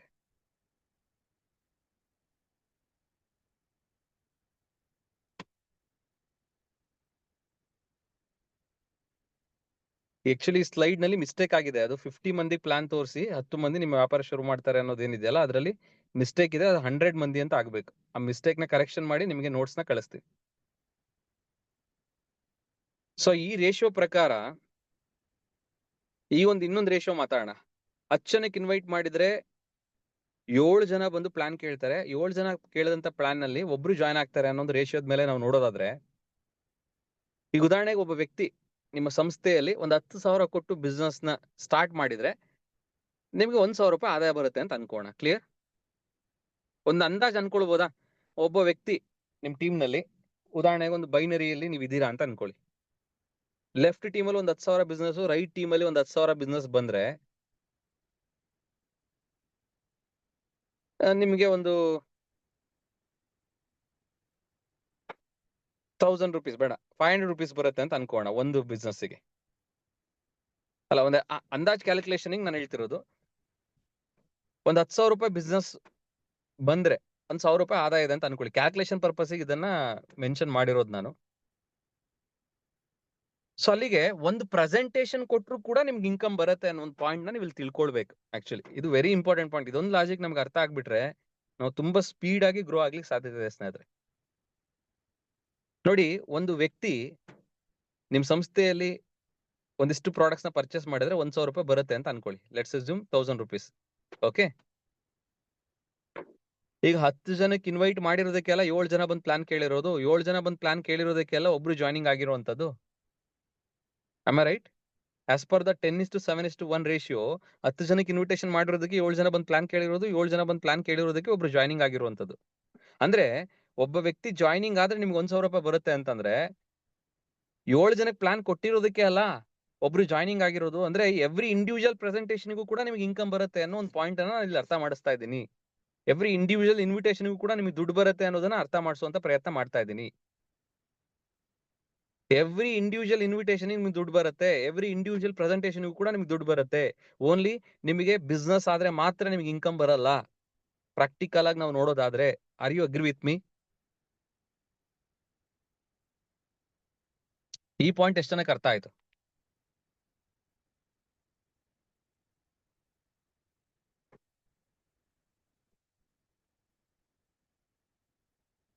ಏಳು ಜನಕ್ಕೆ ಇನ್ವಿಟೇಷನ್ ಮಾಡಿದಕ್ಕೇನೆ ಒಬ್ಬ ವ್ಯಕ್ತಿ ಜಾಯ್ನಿಂಗ್ ಆಗಿ ನಿಮ್ಗೆ 1,000 ರೂಪಾಯಿ ಬಂದಿರುವಂತದ್ದು. ಅಲ್ಲಿಗೆ 7 ಜನಕ್ಕೆ ಪ್ಲಾನಿಂಗ್ ಕೊಟ್ಟಿರುವಂತ ವಿಚಾರದಲ್ಲಿ ನೀವು ಗಮನಿಸೋದಾದ್ರೆ ಆ 1,000 ಡಿವೈಡ್ ಬೈ 7 ಮಾಡಿದ್ರೆ ಎವ್ರಿ ಇಂಡಿವಿಜುವಲ್ ಪ್ರೆಸೆಂಟೇಷನ್ ನೀವು 142 ರೂಪಾಯಿ ಬಂದಂಗೆ.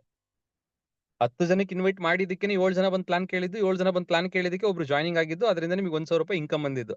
ಅಲ್ಲಿಗೆ ಆ 1,000 ರೂಪಾಯಿ ಇನ್ಕಮ್ ಬರ್ಲಿಕ್ಕೆ ಆ 10 ಜನಕ್ಕೆ ಇನ್ವಿಟೇಷನ್ ಮಾಡಿದ್ದಕ್ಕೇನೆ ತಾನೇ ಒಬ್ರು ಜಾಯ್ನಿಂಗ್ ಆಗಿದ್ದು, 7 ಜನ ಬಂದು ಪ್ಲಾನ್ ಕೇಳಿದ್ದು. ಅಂದ್ರೆ ಆ 1,000 ಬರ್ಲಿಕ್ಕೆ 10 ಇನ್ವಿಟೇಷನ್ಗೂ ಕೂಡ ದುಡ್ಡು ಹಂಚಿಕೆ ಆಗುತ್ತೆ 1,000 ರೂಪಾಯಿ. ಅಲ್ಲಿಗೆ ಎವ್ರಿ ಇಂಡಿವಿಜುವಲ್ ಇನ್ವಿಟೇಷನ್ 100 ರೂಪೀಸ್ ಬಂದಾಗೆ. ಸೊ ಇಮ್ಯಾಜಿನ್ ಮಾಡಿ, ನೀವು ಇನ್ವೈಟ್ ಮಾಡುವಂತಹ ಪ್ರತಿಯೊಂದು ಇನ್ವಿಟೇಷನ್ಗೂ ಕೂಡ ದುಡ್ಡು ಬರುತ್ತೆ ಅಂತ ಅಂದ್ರೆ ಎಷ್ಟು ಅಗ್ರೆಸಿವ್ ಆಗಿ ನೀವು ಇನ್ವಿಟೇಷನ್ಸ್ ಮಾಡ್ಬೇಕು, ಎಷ್ಟು ಅಗ್ರೆಸಿವ್ ಆಗಿ ನೀವು ಅತಿ ಹೆಚ್ಚು ಜನರಿಗೆ ಪ್ಲಾನ್ ರೀಚ್ ಮಾಡಿಸ್ಬೇಕು. ಇಷ್ಟು ದಿನ ನಾವೇನ್ ಅನ್ಕೊಂಡಿದ್ವಿ ಅಂದ್ರೆ ನಮ್ ಟೀಮ್ ನಲ್ಲಿ ಒಬ್ಬ ವ್ಯಕ್ತಿ ಒಂದಿಷ್ಟು ಅಮೌಂಟ್ ಅನ್ನ ಕೊಟ್ಟು ಪ್ರಾಡಕ್ಟ್ ನ ಪರ್ಚೇಸ್ ಮಾಡಿದ್ರೆ ಅಷ್ಟೇ ದುಡ್ಡು ಅಂತ ಅನ್ಕೊಂಡಿದ್ವಿ ಇಷ್ಟು ದಿನ. ಬಟ್ ಈ ರೇಷಿಯೋ ಬಗ್ಗೆ ನಾವು ತಿಳ್ಕೊಂಡಿದ್ಮೇಲೆ ಇವಾಗ ಅರ್ಥ ಆಗ್ತಾ ಇದೆ ಅವ್ರು ಜಾಯಿನ್ ಆಗ್ಲಿ ಬಿಡ್ಲಿ, ಪ್ರತಿಯೊಂದು ಪ್ರೆಸೆಂಟೇಷನ್ಗೆ ದುಡ್ಡು ಬರುತ್ತೆ. ಅವ್ರು ಜಾಯಿನ್ ಆಗ್ಲಿ ಬಿಡ್ಲಿ, ಪ್ರತಿಯೊಂದು ಇನ್ವಿಟೇಷನ್ಗೆ ನಮ್ಗೆ ದುಡ್ಡು ಬರುತ್ತೆ.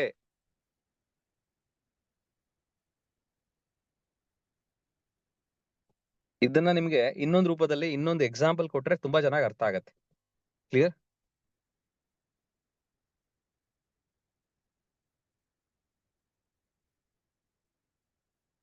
ಇನ್ನೊಂದು ಅದ್ಭುತವಾದಂತ ಎಕ್ಸಾಂಪಲ್ ನಾನು ನಿಮಗೆ ಕೊಡ್ತೀನಿ. ಒಬ್ಬ ಸೇಲ್ಸ್ ಮ್ಯಾನ್ ಇರ್ತಾನೆ. ಸೇಲ್ಸ್ ಮ್ಯಾನಿಗೆ ಒಂದು ಪ್ರಾಡಕ್ಟ್ ನ ಸೇಲ್ ಮಾಡ್ಲಿಕ್ಕೆ ಕೊಟ್ಟಿರ್ತಾರೆ. ಮನೆ ಮನೆಗೆ ಹೋಗಿ ಅವನು ಪ್ರಾಡಕ್ಟ್ ನ ಸೇಲ್ ಮಾಡಬೇಕು. ಕ್ಲಿಯರ್? ಅವನು 10 ಮನೆ ಬಾಗ್ಲು ತಟ್ಟಿದ್ರೆ 10 ಮನೆಗೆ ಬಾಗ್ಲು ತಟ್ಟಿದ್ರೆ ಅದರಲ್ಲಿ ಒಂದೇ ಪ್ರಾಡಕ್ಟ್ ಸೇಲ್ ಆಗುವಂಥದ್ದು. ಇನ್ನು 9 ಮನೆಗಳು ಬೇಡ ಅಂತ ಹೇಳ್ತಾರೆ ಪ್ರಾಡಕ್ಟ್ ನ.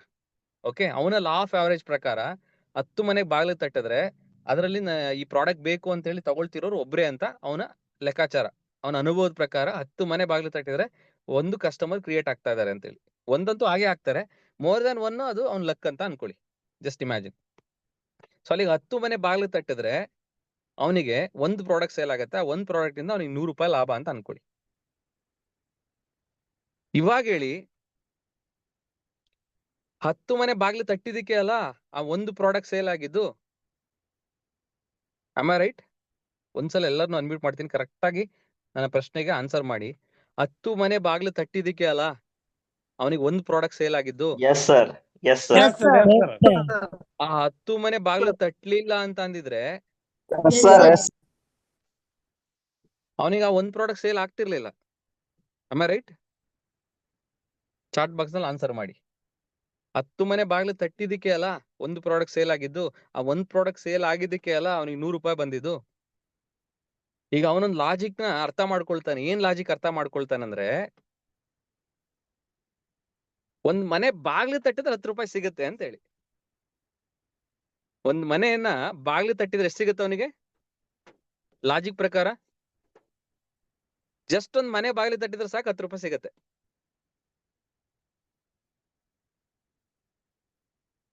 ಹೆಂಗ್ ಹೇಳಿ?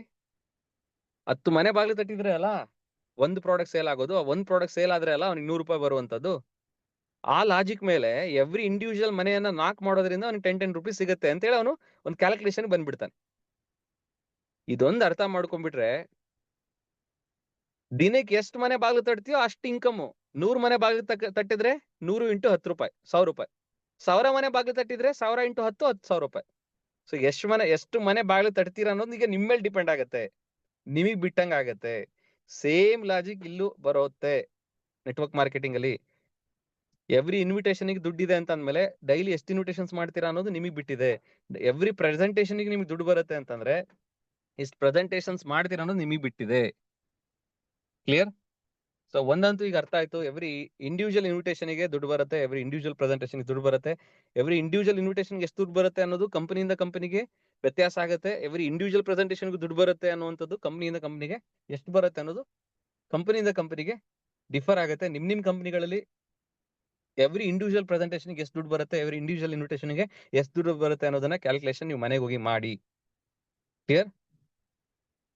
ಸೊ ಈ ಒಂದು ಲಾಜಿಕ್ ಪ್ರಕಾರ ಒಂದು ಅರ್ಥ ಮಾಡ್ಕೊಂಡ್ವಿ. ಪ್ರತಿ ಫೋನ್ ಕಾಲಿಗೂ ಕೂಡ, ಪ್ರತಿ ಇನ್ವಿಟೇಷನ್ಗೂ ಕೂಡ ನಮ್ಮ ಈ ಫಾರ್ಮುಲಾದ ಪ್ರಕಾರ ನಮ್ಗೆ ಆದಾಯ ಇದೆ ಅಂತ ನಾವು ತಿಳ್ಕೊಂಡ್ವಿ. ಕರೆಕ್ಟಾ? ನಮ್ಮ ಆದಾಯ ಸೇಲ್ ಆಗುತ್ತಾ ಇಲ್ವಾ ಅನ್ನೋದ್ರ ಮೇಲೆ ಡಿಪೆಂಡ್ ಆಗಿಲ್ಲ. ನಾವು ಪ್ರೆಸೆಂಟೇಷನ್ ಕೊಡೋದ್ರ ಮೇಲೆ, ಇನ್ವಿಟೇಷನ್ ಮಾಡೋದ್ರ ಮೇಲೆ ಡಿಪೆಂಡ್ ಆಗಿದೆ ಅನ್ನೋದನ್ನ ಅರ್ಥ ಮಾಡ್ಕೊಂಡ್ವಿ. ಈಗ ನಮ್ದು ಓನ್ಲಿ ಫೋಕಸ್ ನಮ್ಮ ಟೀಮ್ ನಲ್ಲಿ ನಂಬರ್ ಆಫ್ ಇನ್ವಿಟೇಷನ್ಸ್ ನ ಇನ್ಕ್ರೀಸ್ ಮಾಡುವಂತದ್ದು, ನಂಬರ್ ಆಫ್ ಪ್ರೆಸೆಂಟೇಷನ್ ನ ಇನ್ಕ್ರೀಸ್ ಮಾಡುವಂತದ್ದು. ಇವತ್ತು 10 ಜನರಿಗೆ ಪ್ಲಾನ್ ರೀಚ್ ಆಗ್ತಿದೆ ಅಂದ್ರೆ ಅದನ್ನ 100 ಜನಕ್ಕೆ ಪ್ಲಾನ್ ರೀಚ್ ಆಗ್ಲಿಕ್ಕೆ ಏನ್ ಮಾಡಬೇಕು ಅನ್ನೋದ್ರ ಕಡೆ ಫೋಕಸ್ ಮಾಡ್ಬೇಕು. ಇವತ್ತು 10 ಇನ್ವಿಟೇಷನ್ಸ್ ಆಗ್ತಾ ಇದೆ ಅಂತಂದ್ರೆ 100 ಇನ್ವಿಟೇಷನ್ಸ್ ಆಗೋದ್ರ ಕಡೆ ಗಮನ ಹರಿಸಬೇಕು. ಇವತ್ತು 100 ಇನ್ವಿಟೇಷನ್ಸ್ ಆಗ್ತಿದೆ ಅಂದ್ರೆ 1000 ಇನ್ವಿಟೇಷನ್ಸ್ ಆಗೋ ತರ ಇವತ್ತು 100 ಪ್ರೆಸೆಂಟೇಷನ್ಸ್ ಆಗ್ತಿದೆ ನಮ್ಮ ಟೀಮ್ ನಲ್ಲಿ ಅಂದ್ರೆ 1000 ಪ್ರೆಸೆಂಟೇಷನ್ ಆಗ್ಲಿಕ್ಕೆ ಏನ್ ಮಾಡ್ಬೇಕು ಅನ್ನೋದ್ರ ಕಡೆ ಗಮನ ಹರಿಸಬೇಕು ಅಷ್ಟೇನೆ. ಕ್ಲಿಯರ್? ಇಲ್ಲಿ ಲಾಜಿಕ್ ಇರೋದಷ್ಟೇ. ನಿಮ್ ಇನ್ಕಮ್ ಜಾಸ್ತಿ ಮಾಡ್ಕೊಳ್ಬೇಕಾ? ಅತಿ ಹೆಚ್ಚು ಇನ್ವಿಟೇಷನ್ಸ್ ಮಾಡಿ. ನಿಮ್ ಇನ್ಕಮ್ ಜಾಸ್ತಿ ಮಾಡ್ಕೊಳ್ಬೇಕಾ? ಅತಿ ಹೆಚ್ಚು ಇನ್ವಿಟೇಷನ್ಸ್ ಪ್ರೆಸೆಂಟೇಷನ್ಸ್ ಗಳು ಮಾಡಿ. ಕ್ಲಿಯರ್? ಸೊ ಇನ್ವಿಟೇಷನ್ಸ್ ಪ್ರೆಸೆಂಟೇಷನ್ಸ್ ಮಾಡೋದ್ರಿಂದ ಒಂದು ಒಳ್ಳೆ ಪ್ರೆಸೆಂಟರ್ ಆಗ್ಲಿಕ್ಕೆ ಸಾಧ್ಯತೆ ಇದೆ. ನೀವು ಅತಿ ಹೆಚ್ಚು ಪ್ರೆಸೆಂಟೇಷನ್ಸ್ ಗಳನ್ನ ತಗೊಳ್ಳಿಲ್ಲ ಅಂತಂದ್ರೆ ಈ ಬಿಸ್ನೆಸ್ ಇಂದ ಹೊರಗಡೆ ಉಳಿತೀರ. ತುಂಬಾ ಜನ ನೋಡಿದೀನಿ, ಈ ಬಿಸ್ನೆಸ್ ನಲ್ಲಿ ತಾವೇ ವೈಯಕ್ತಿಕವಾಗಿ ಪ್ರೆಸೆಂಟೇಶನ್, ಸಂಸ್ಥೆ ಬಗ್ಗೆ ಪ್ರೆಸೆಂಟೇಶನ್ ಕೊಡೋದನ್ನ ಕಲಿದೇ ಇರೋದ್ರಿಂದ ಈ ಇಂಡಸ್ಟ್ರಿಯನ್ನ ಕಡಿಮೆ ಸಮಯದಲ್ಲಿ ಕ್ವಿಟ್ ಮಾಡಿರೋದನ್ನ ನಾನು ಗಮನಿಸಿದ್ದೀನಿ. ನೀವು ಇಂಡಸ್ಟ್ರಿಯಿಂದ ಕ್ವಿಟ್ ಆಗ್ತಿದ್ದೀರಾ ಅಂತ ಅಂದ್ರೆ ಅದರ ಅರ್ಥ, ಅಥವಾ ಇಂಡಸ್ಟ್ರಿಯಿಂದ ನೀವು ಅತಿ ಶೀಘ್ರದಲ್ಲೇ ಬಿಟ್ಟೋಗ್ತೀರಾ. ಈ ನಿಮ್ಮ ಸಂಸ್ಥೆಯನ್ನ ನಿಮ್ಮ ವೇಲ್ ಅರ್ಥ ಮಾಡಿಸೋದಾದ್ರೆ, ನಿಮ್ ಕಂಪ್ನಿನ ನೀವು ಜಾಸ್ತಿ ದಿನದಲ್ಲಿ ಇರಲ್ಲ, ನಿಮ್ ಕಂಪ್ನಿಯಿಂದ ಜಾಸ್ತಿ ದಿನ ಉಳಿಯಲ್ಲ ನಿಮ್ ಕಂಪ್ನಿಯಲ್ಲಿ. ಇನ್ ಕೆಲವೇ ತಿಂಗಳಲ್ಲಿ ನೀವು ಕಂಪ್ನಿ ಬಿಟ್ಟು ಹೋಗ್ತೀರಾ ಅಂತ ನಾನು ಹೇಳೋದು ಹೇಗೆ ಅಂತ ಅಂದ್ರೆ, ಒಂದ್ ಲಾಜಿಕ್ ಮೇಲೆ ಹೇಳ್ತೀನಿ. ನಿಮ್ ಸಂಸ್ಥೆಯ ಪ್ಲಾನ್ ನ ನೀವು ಎಕ್ಸ್ಪ್ಲೇನ್ ಮಾಡೋದನ್ನ ನೀವು ಕಲೀಲಿಲ್ಲ ಅಂದ್ರೆ, ಇವತ್ತಲ್ಲ ನಾಳೆ ನಿಮ್ ಸಂಸ್ಥೆಯನ್ನ ನೀವು ಬಿಟ್ಟು ಹೋಗ್ತೀರಾ. ಇಲ್ಲಿ ನಾನು ಸಕ್ಸಸ್ ಆಗಕ್ ಆಗಲ್ಲ ಅಂತ ಹೇಳಿ, ಇದನ್ನ ನನ್ನ ಎಕ್ಸ್ಪೀರಿಯನ್ಸ್ ಮೇಲೆ ನಾನು ಹೇಳ್ತಾ ಇದ್ದೀನಿ. ಹಂಗಾಗಿ ಆದಷ್ಟು ಬೇಗ ಸಂಸ್ಥೆಯ ಪ್ಲಾನ್ ನ ಕೊಡೋದನ್ನ ಕಲೀರಿ ಅಂತ ಹೇಳ್ತಾ, ನೆಕ್ಸ್ಟ್ ರೇಷಿಯೋ, ಇನ್ನೊಂದು important ratio, that is called activity ratio. ಮೊದಲನೇ ರೇಷಿಯೋ ಯಾವ್ದಕ್ಕೆ ಸಂಬಂಧಪಟ್ಟಂಗೆ ಅಂದ್ರೆ, ನಿಮ್ ಸಂಸ್ಥೆಯಲ್ಲಿ ಜಾಯ್ನಿಂಗ್ಸ್ ಗಳನ್ನ ಇನ್ಕ್ರೀಸ್ ಮಾಡ್ಲಿಕ್ಕೆ ಸಂಬಂಧಪಟ್ಟಾಗೆ ಒಂದು ratio, that is called recruitment ratio. ಇನ್ನೊಂದು ಎರಡು ಇಂಪಾರ್ಟೆಂಟ್ ಕೆಲಸ ಅಂತ ಹೇಳಿದೆ ನೆಟ್ವರ್ಕ್ ಅಲ್ಲಿ. ಒಂದು, ಜನರನ್ನ ಜಾಯ್ನಿಂಗ್ ಆಗೋ ತರ ಮಾಡುವಂತದ್ದು. ಜಾಯ್ನ್ ಆದಂತ ಪ್ರತಿಯೊಬ್ಬ ವ್ಯಕ್ತಿಯು ಕೂಡ ನಮ್ಮ ಟೀಮ್ ನಲ್ಲಿ ಆಕ್ಟಿವ್ ಆಗಿ ವರ್ಕ್ ಮಾಡೋ ತರ ಮಾಡೋದಕ್ಕೆ ಸಂಬಂಧಪಟ್ಟಾಗ ಇನ್ನೊಂದು ರೇಷಿಯೋ ಬಂದು ಆಕ್ಟಿವಿಟಿ ರೇಷಿಯೋ ಅಂತ ಹೇಳಿ. ಈ ರೇಷಿಯೋ ಏನ್ ಹೇಳುತ್ತೆ ಅಂದ್ರೆ 10:5:2:1. ಇದು ಆವರೇಜ್ ರೇಷಿಯೋ. ತುಂಬಾ ಕಂಪನಿಗಳ, ತುಂಬಾ ಟೀಮ್ಗಳನ್ನ ಸರ್ವೆ ಮಾಡಿ ಒಂದು ಮಾಡಿರೋ ರೇಷಿಯೋ. ಈ ರೇಷಿಯೋ ಏನ್ ಹೇಳುತ್ತೆ ಅಂದ್ರೆ, 10 ಜನ ನಿಮ್ ಜೊತೆ ಬಿಸ್ನೆಸ್ ಸ್ಟಾರ್ಟ್ ಮಾಡಿದ್ರೆ ಅದ್ರಲ್ಲಿ 5 ಜನ, ಆ 10ರಲ್ಲಿ 5 ಜನ ರೆಗ್ಯುಲರ್ ಆಗಿ ಟ್ರೈನಿಂಗ್ಸ್ ಗಳಿಗೆ ಬರ್ತಾ ಇರ್ತಾರೆ, ಮೀಟಿಂಗ್ಸ್ ಗಳಿಗೆ ಬರ್ತಾ ಇರ್ತಾರೆ. ಆ 5 ಜನರಲ್ಲಿ ಒಂದಿಬ್ರು ಬರೀ ಪ್ರಾಡಕ್ಟ್ಸ್ ಗಳನ್ನ ಅಷ್ಟೇ ಬಳಸ್ತಾ ಇರ್ತಾರೆ.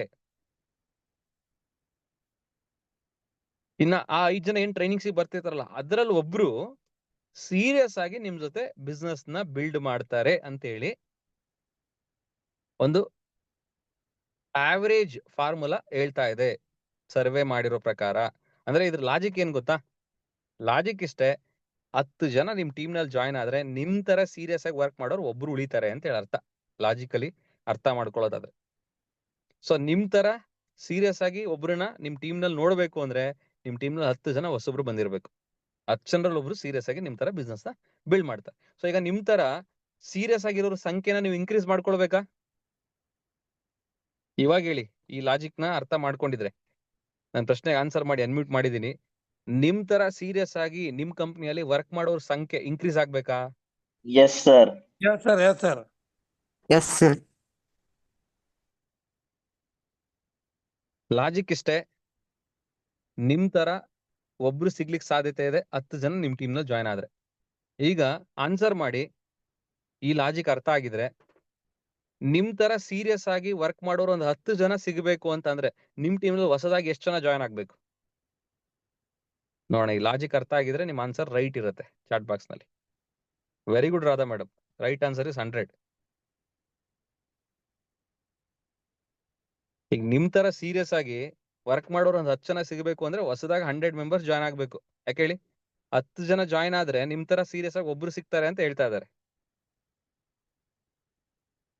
ಆ ಲಾಜಿಕ್ ಪ್ರಕಾರ ನಿಮ್ ತರ 10 ಜನ ಸೀರಿಯಸ್ ಆಗಿರೋರು ಸಿಗ್ಬೇಕು ಅಂತ ಅಂದ್ರೆ ನಿಮ್ ಟೀಮ್ ನಲ್ಲಿ 100 ಜನ ಜಾಯ್ನ್ ಆಗ್ಬೇಕು. ಇವಾಗ ಹೇಳಿ, ನಿಮ್ ತರ ಸೀರಿಯಸ್ ಆಗಿ ಒಂದು 300 ಜನ ಸಿಗಬೇಕು ಅಂತಂದ್ರೆ,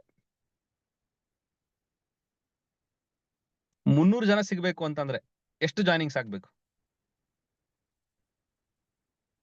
ಒಂದು 300 ಜನ, 300 ಮೆಂಬರ್ಸ್ ನಿಮ್ ತರ ಸೀರಿಯಸ್ ಆಗಿ ಸಿಗ್ಬೇಕು ಅಂದ್ರೆ ಎಷ್ಟು ಜನ ಜಾಯ್ನ್ ಆಗ್ಬೇಕು? Wrong answer is 600. 600 wrong answer. 500 wrong answer. Right answer is 3000. Right answer is 3000. 10ಕ್ಕೆ 1 ಅಂತ ಅಂದ್ರೆ 300ಕ್ಕೆ 3000 ಆಗ್ಬೇಕಲ್ಲ, ಕರೆಕ್ಟ್ ಅಲ್ಲ? ಸೊ ಇದ್ರ ಬಗ್ಗೆ ನಾನು ಜಾಸ್ತಿ ಎಕ್ಸ್ಪ್ಲೇನ್ ಮಾಡ್ಲಿಕ್ಕೆ ಹೋಗಲ್ಲ, ಟೈಮ್ ಆಲ್ರೆಡಿ 8:02 ಆಯ್ತು. ಹಾಗಾಗಿ ಟೀಮ್ ಅರ್ಥ ಮಾಡ್ಕೊಳ್ಳಿ.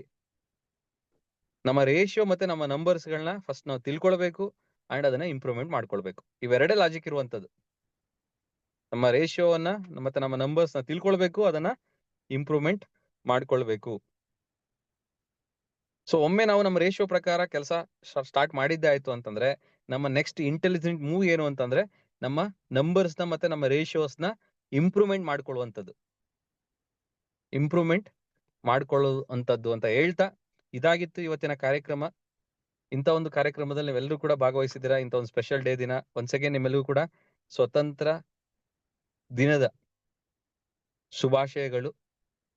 Wish you happy independence day ಅಂತ ಹೇಳ್ತಾ, ಇಂಥ ಒಂದು ಇಂಡಿಪೆಂಡೆನ್ಸ್ ಡೇ ದಿನ ನೀವೆಲ್ಲರೂ ಕೂಡ ಫೈನಾನ್ಷಿಯಲಿ ಇಂಡಿಪೆಂಡೆಂಟ್ ಆಗಿ, ನಾವು ಜಸ್ಟ್ ಇಂಡಿಪೆಂಡೆಂಟ್ ಆಗಿದ್ರೆ ಸಾಕಾಗಲ್ಲ, ಜಸ್ಟ್ ನಮಗೆ ಸ್ವಾತಂತ್ರ್ಯ ಸಿಕ್ಕಿದ್ರೆ ಸಾಕಾಗಲ್ಲ, ಆರ್ಥಿಕ ಸ್ವಾತಂತ್ರ್ಯವು ಕೂಡ ಪ್ರತಿಯೊಬ್ಬರಿಗೂ ಸಿಗಬೇಕು. ಆ ಆರ್ಥಿಕ ಸ್ವಾತಂತ್ರ್ಯ ಎಲ್ರಿಗೂ ಸಿಗ್ಲಿ ಅಂತೇಳಿ ಆ ದೇವ್ರ ಹತ್ರ ಪ್ರಾರ್ಥನೆ ಮಾಡ್ಕೊಳ್ತಾ ಈ ಒಂದು ಶುಭ ದಿನದಲ್ಲಿ ಎಲ್ರಿಗೂ ಒಳ್ಳೇದಾಗ್ಲಿ. ಎಲ್ಲರಿಗೂ ಇವತ್ತಿನ ಕ್ಲಾಸ್ ತುಂಬಾ ಚೆನ್ನಾಗಿ ಅರ್ಥ ಆಗಿದೆ ಅಂತ ಅನ್ಕೊಳ್ತಾ ಇವತ್ತಿನ ಕಾರ್ಯಕ್ರಮವನ್ನು ಇಲ್ಲಿ ನಿಲ್ಲಿಸ್ತಾ ಇದ್ದೀನಿ. ಇವತ್ತಿನ ಕಾರ್ಯಕ್ರಮದ ನೋಟ್ಸ್ ನಿಮಗೆ ಬೇಕು ಅಂತ ಅಂದ್ರೆ ನನ್ನ ವಾಟ್ಸಪ್ ನಂಬರ್ ನಿಮ್ಗೆ ಸ್ಕ್ರೀನ್ ಅಲ್ಲಿ ಕಾಣಿಸ್ತಾ ಇದೆ. ಆ ಒಂದು ವಾಟ್ಸಪ್ ನಂಬರಿಗೆ ನೋಟ್ಸ್ ಕಳಿಸಿ ಅಂತೇಳಿ ನೀವು ವಾಟ್ಸಪ್ ಮೆಸೇಜ್ ಮಾಡಿದ್ರೆ ನಿಮ್ಗೆ ಇವತ್ತಿನ ಕ್ಲಾಸ್ ನೋಟ್ಸ್ ಅವೈಲಬಲ್ ಇರುತ್ತೆ. ಜೊತೆಗೆ ಇದೇ ಒಂದು ಕ್ಲಾಸ್ ವಿಡಿಯೋ ಏನ್ ರೆಕಾರ್ಡಿಂಗ್ ಆಗಿದೆ ಆ ಒಂದು ರೆಕಾರ್ಡೆಡ್ ವಿಡಿಯೋವನ್ನ ಯೂಟ್ಯೂಬ್ ಅಲ್ಲೂ ಕೂಡ ಅಪ್ಲೋಡ್ ಮಾಡಲಾಗತ್ತೆ. ನೀವು ಪದೇ ಪದೇ ಇವತ್ತಿನ ಕ್ಲಾಸ್ನ ಕೇಳಬೇಕು ಅಂತ ಇದ್ರೆ ನೀವು ಜಸ್ಟ್ ಏನೊಂದು ಯೂಟ್ಯೂಬ್ ಚಾನಲ್ ಇದೆ, ಸಂಜಯ್ ಜೀವಿ ಅಂತೇಳಿ ಏನು ಯೂಟ್ಯೂಬ್ ಚಾನಲ್ ಇದೆ, ಅದರಲ್ಲಿ ಆಲ್ವೇಸ್ ಅವೈಲಬಲ್ ಇರುತ್ತೆ. ಇವತ್ತಿನ ಕ್ಲಾಸ್ ನಲ್ಲಿ ಒಂದ್ಸಲ ಅರ್ಥ ಆಗದೆ ಇರಬಹುದು ಇವತ್ತಿನ ಸಬ್ಜೆಕ್ಟ್, ಪದೇ ಪದೇ ನೀವು ಈ ಸಬ್ಜೆಕ್ಟ್ ನ ಕೇಳಿದ್ರೆ ನಿಮ್ಗೆ ಅದ್ಭುತವಾಗಿ ಅರ್ಥ ಆಗತ್ತೆ ಇವತ್ತಿನ ಸಬ್ಜೆಕ್ಟ್. ಇವತ್ತಿನ ಸಬ್ಜೆಕ್ಟ್ ಏನಾದ್ರು ನೀವು ಸೀರಿಯಸ್ ಆಗಿ ಅರ್ಥ ಮಾಡ್ಕೊಂಡ್ಬಿಟ್ಟಿದ್ರೆ ಕೆಲವೊಂದಿಷ್ಟು ಇಂಪಾರ್ಟೆಂಟ್ ಪಾಯಿಂಟ್ಸ್ ಗಳಿದಾವೆ. ಏನು, ಪ್ರತಿ ಇನ್ವಿಟೇಷನ್ ದುಡ್ಡು ಬರುತ್ತೆ, ಅಂದ್ರೆ ಪ್ರತಿ ಫೋನ್ ಕಾಲ್ ಮಾಡಿದ್ರೆ ದುಡ್ಡು ಬರುತ್ತೆ. ಫೋನ್ ತಗೊಂಡು ಒಂದು ಫೋನ್ ಕಾಲ್ ಮಾಡಿದ್ರು ದುಡ್ಡು ಬರುತ್ತೆ. ಒಬ್ಬರಿಗೆ ಭೇಟಿಯಾಗಿ ನಿಮ್ ಸಂಸ್ಥೆ ಬಗ್ಗೆ ಪ್ಲಾನ್ ಎಕ್ಸ್ಪ್ಲೇನ್ ಮಾಡಿದ್ರು ದುಡ್ಡು ಬರುತ್ತೆ. ಅವ್ರು ಜಾಯ್ನ್ ಆಗ್ಲಿ ಬಿಡ್ಲಿ, ಪ್ಲಾನ್ ಕೊಟ್ರೆ ದುಡ್ಡು ಬರುತ್ತೆ ಅಂತ ಅರ್ಥ ಮಾಡ್ಕೊಂಡ್ಬಿಟ್ರೆ ಯಾರು ನಿಲ್ಲಲ್ಲ, ಓಡ್ಲಿಕ್ಕೆ ಸ್ಟಾರ್ಟ್ ಮಾಡ್ತಾರೆ. ಅರ್ಥ ಆಗ್ಬೇಕಷ್ಟೇ. ನಮ್ ತರ ಸೀರಿಯಸ್ ಆಗಿ 100 ಜನ ಇರಬೇಕು ಸರ್ ನಮ್ ಟೀಮ್ ನಲ್ಲಿ ಅಂತ ಅನ್ಕೊಳ್ತಾರೆ. ಬಟ್ ಹಂಗ ಆಗ್ಬೇಕು ಅಂದ್ರೆ ಏನ್ ಮಾಡ್ಬೇಕು ಅನ್ನೋ ಲಾಜಿಕ್ ಗೊತ್ತಿರಲ್ಲ. ಎಲ್ಲಾ ಲಾಜಿಕ್ಸ್ ಇವತ್ತು ನಾವು ತಿಳ್ಕೊಂಡಿದೀವಿ, ಅರ್ಥ ಮಾಡ್ಕೊಂಡಿದೀವಿ ಅಂತ ಹೇಳ್ತೀವಿ. ಇವತ್ತಿನ ಕಾರ್ಯಕ್ರಮ ನಿಲ್ಲಿಸ್ತಾ ಇದೀನಿ. ಸೊ ಈ ಕಾರ್ಯಕ್ರಮದಲ್ಲಿ ಭಾಗವಹಿಸಿದಂತ ಪ್ರತಿಯೊಬ್ಬರಿಗೂ ಕೂಡ ಧನ್ಯವಾದಗಳು ತಿಳಿಸ್ತಾ ಎಲ್ರಿಗೂ ಒಳ್ಳೆದಾಗಲಿ. Thank you so much. Wish you all the best. Have a nice day.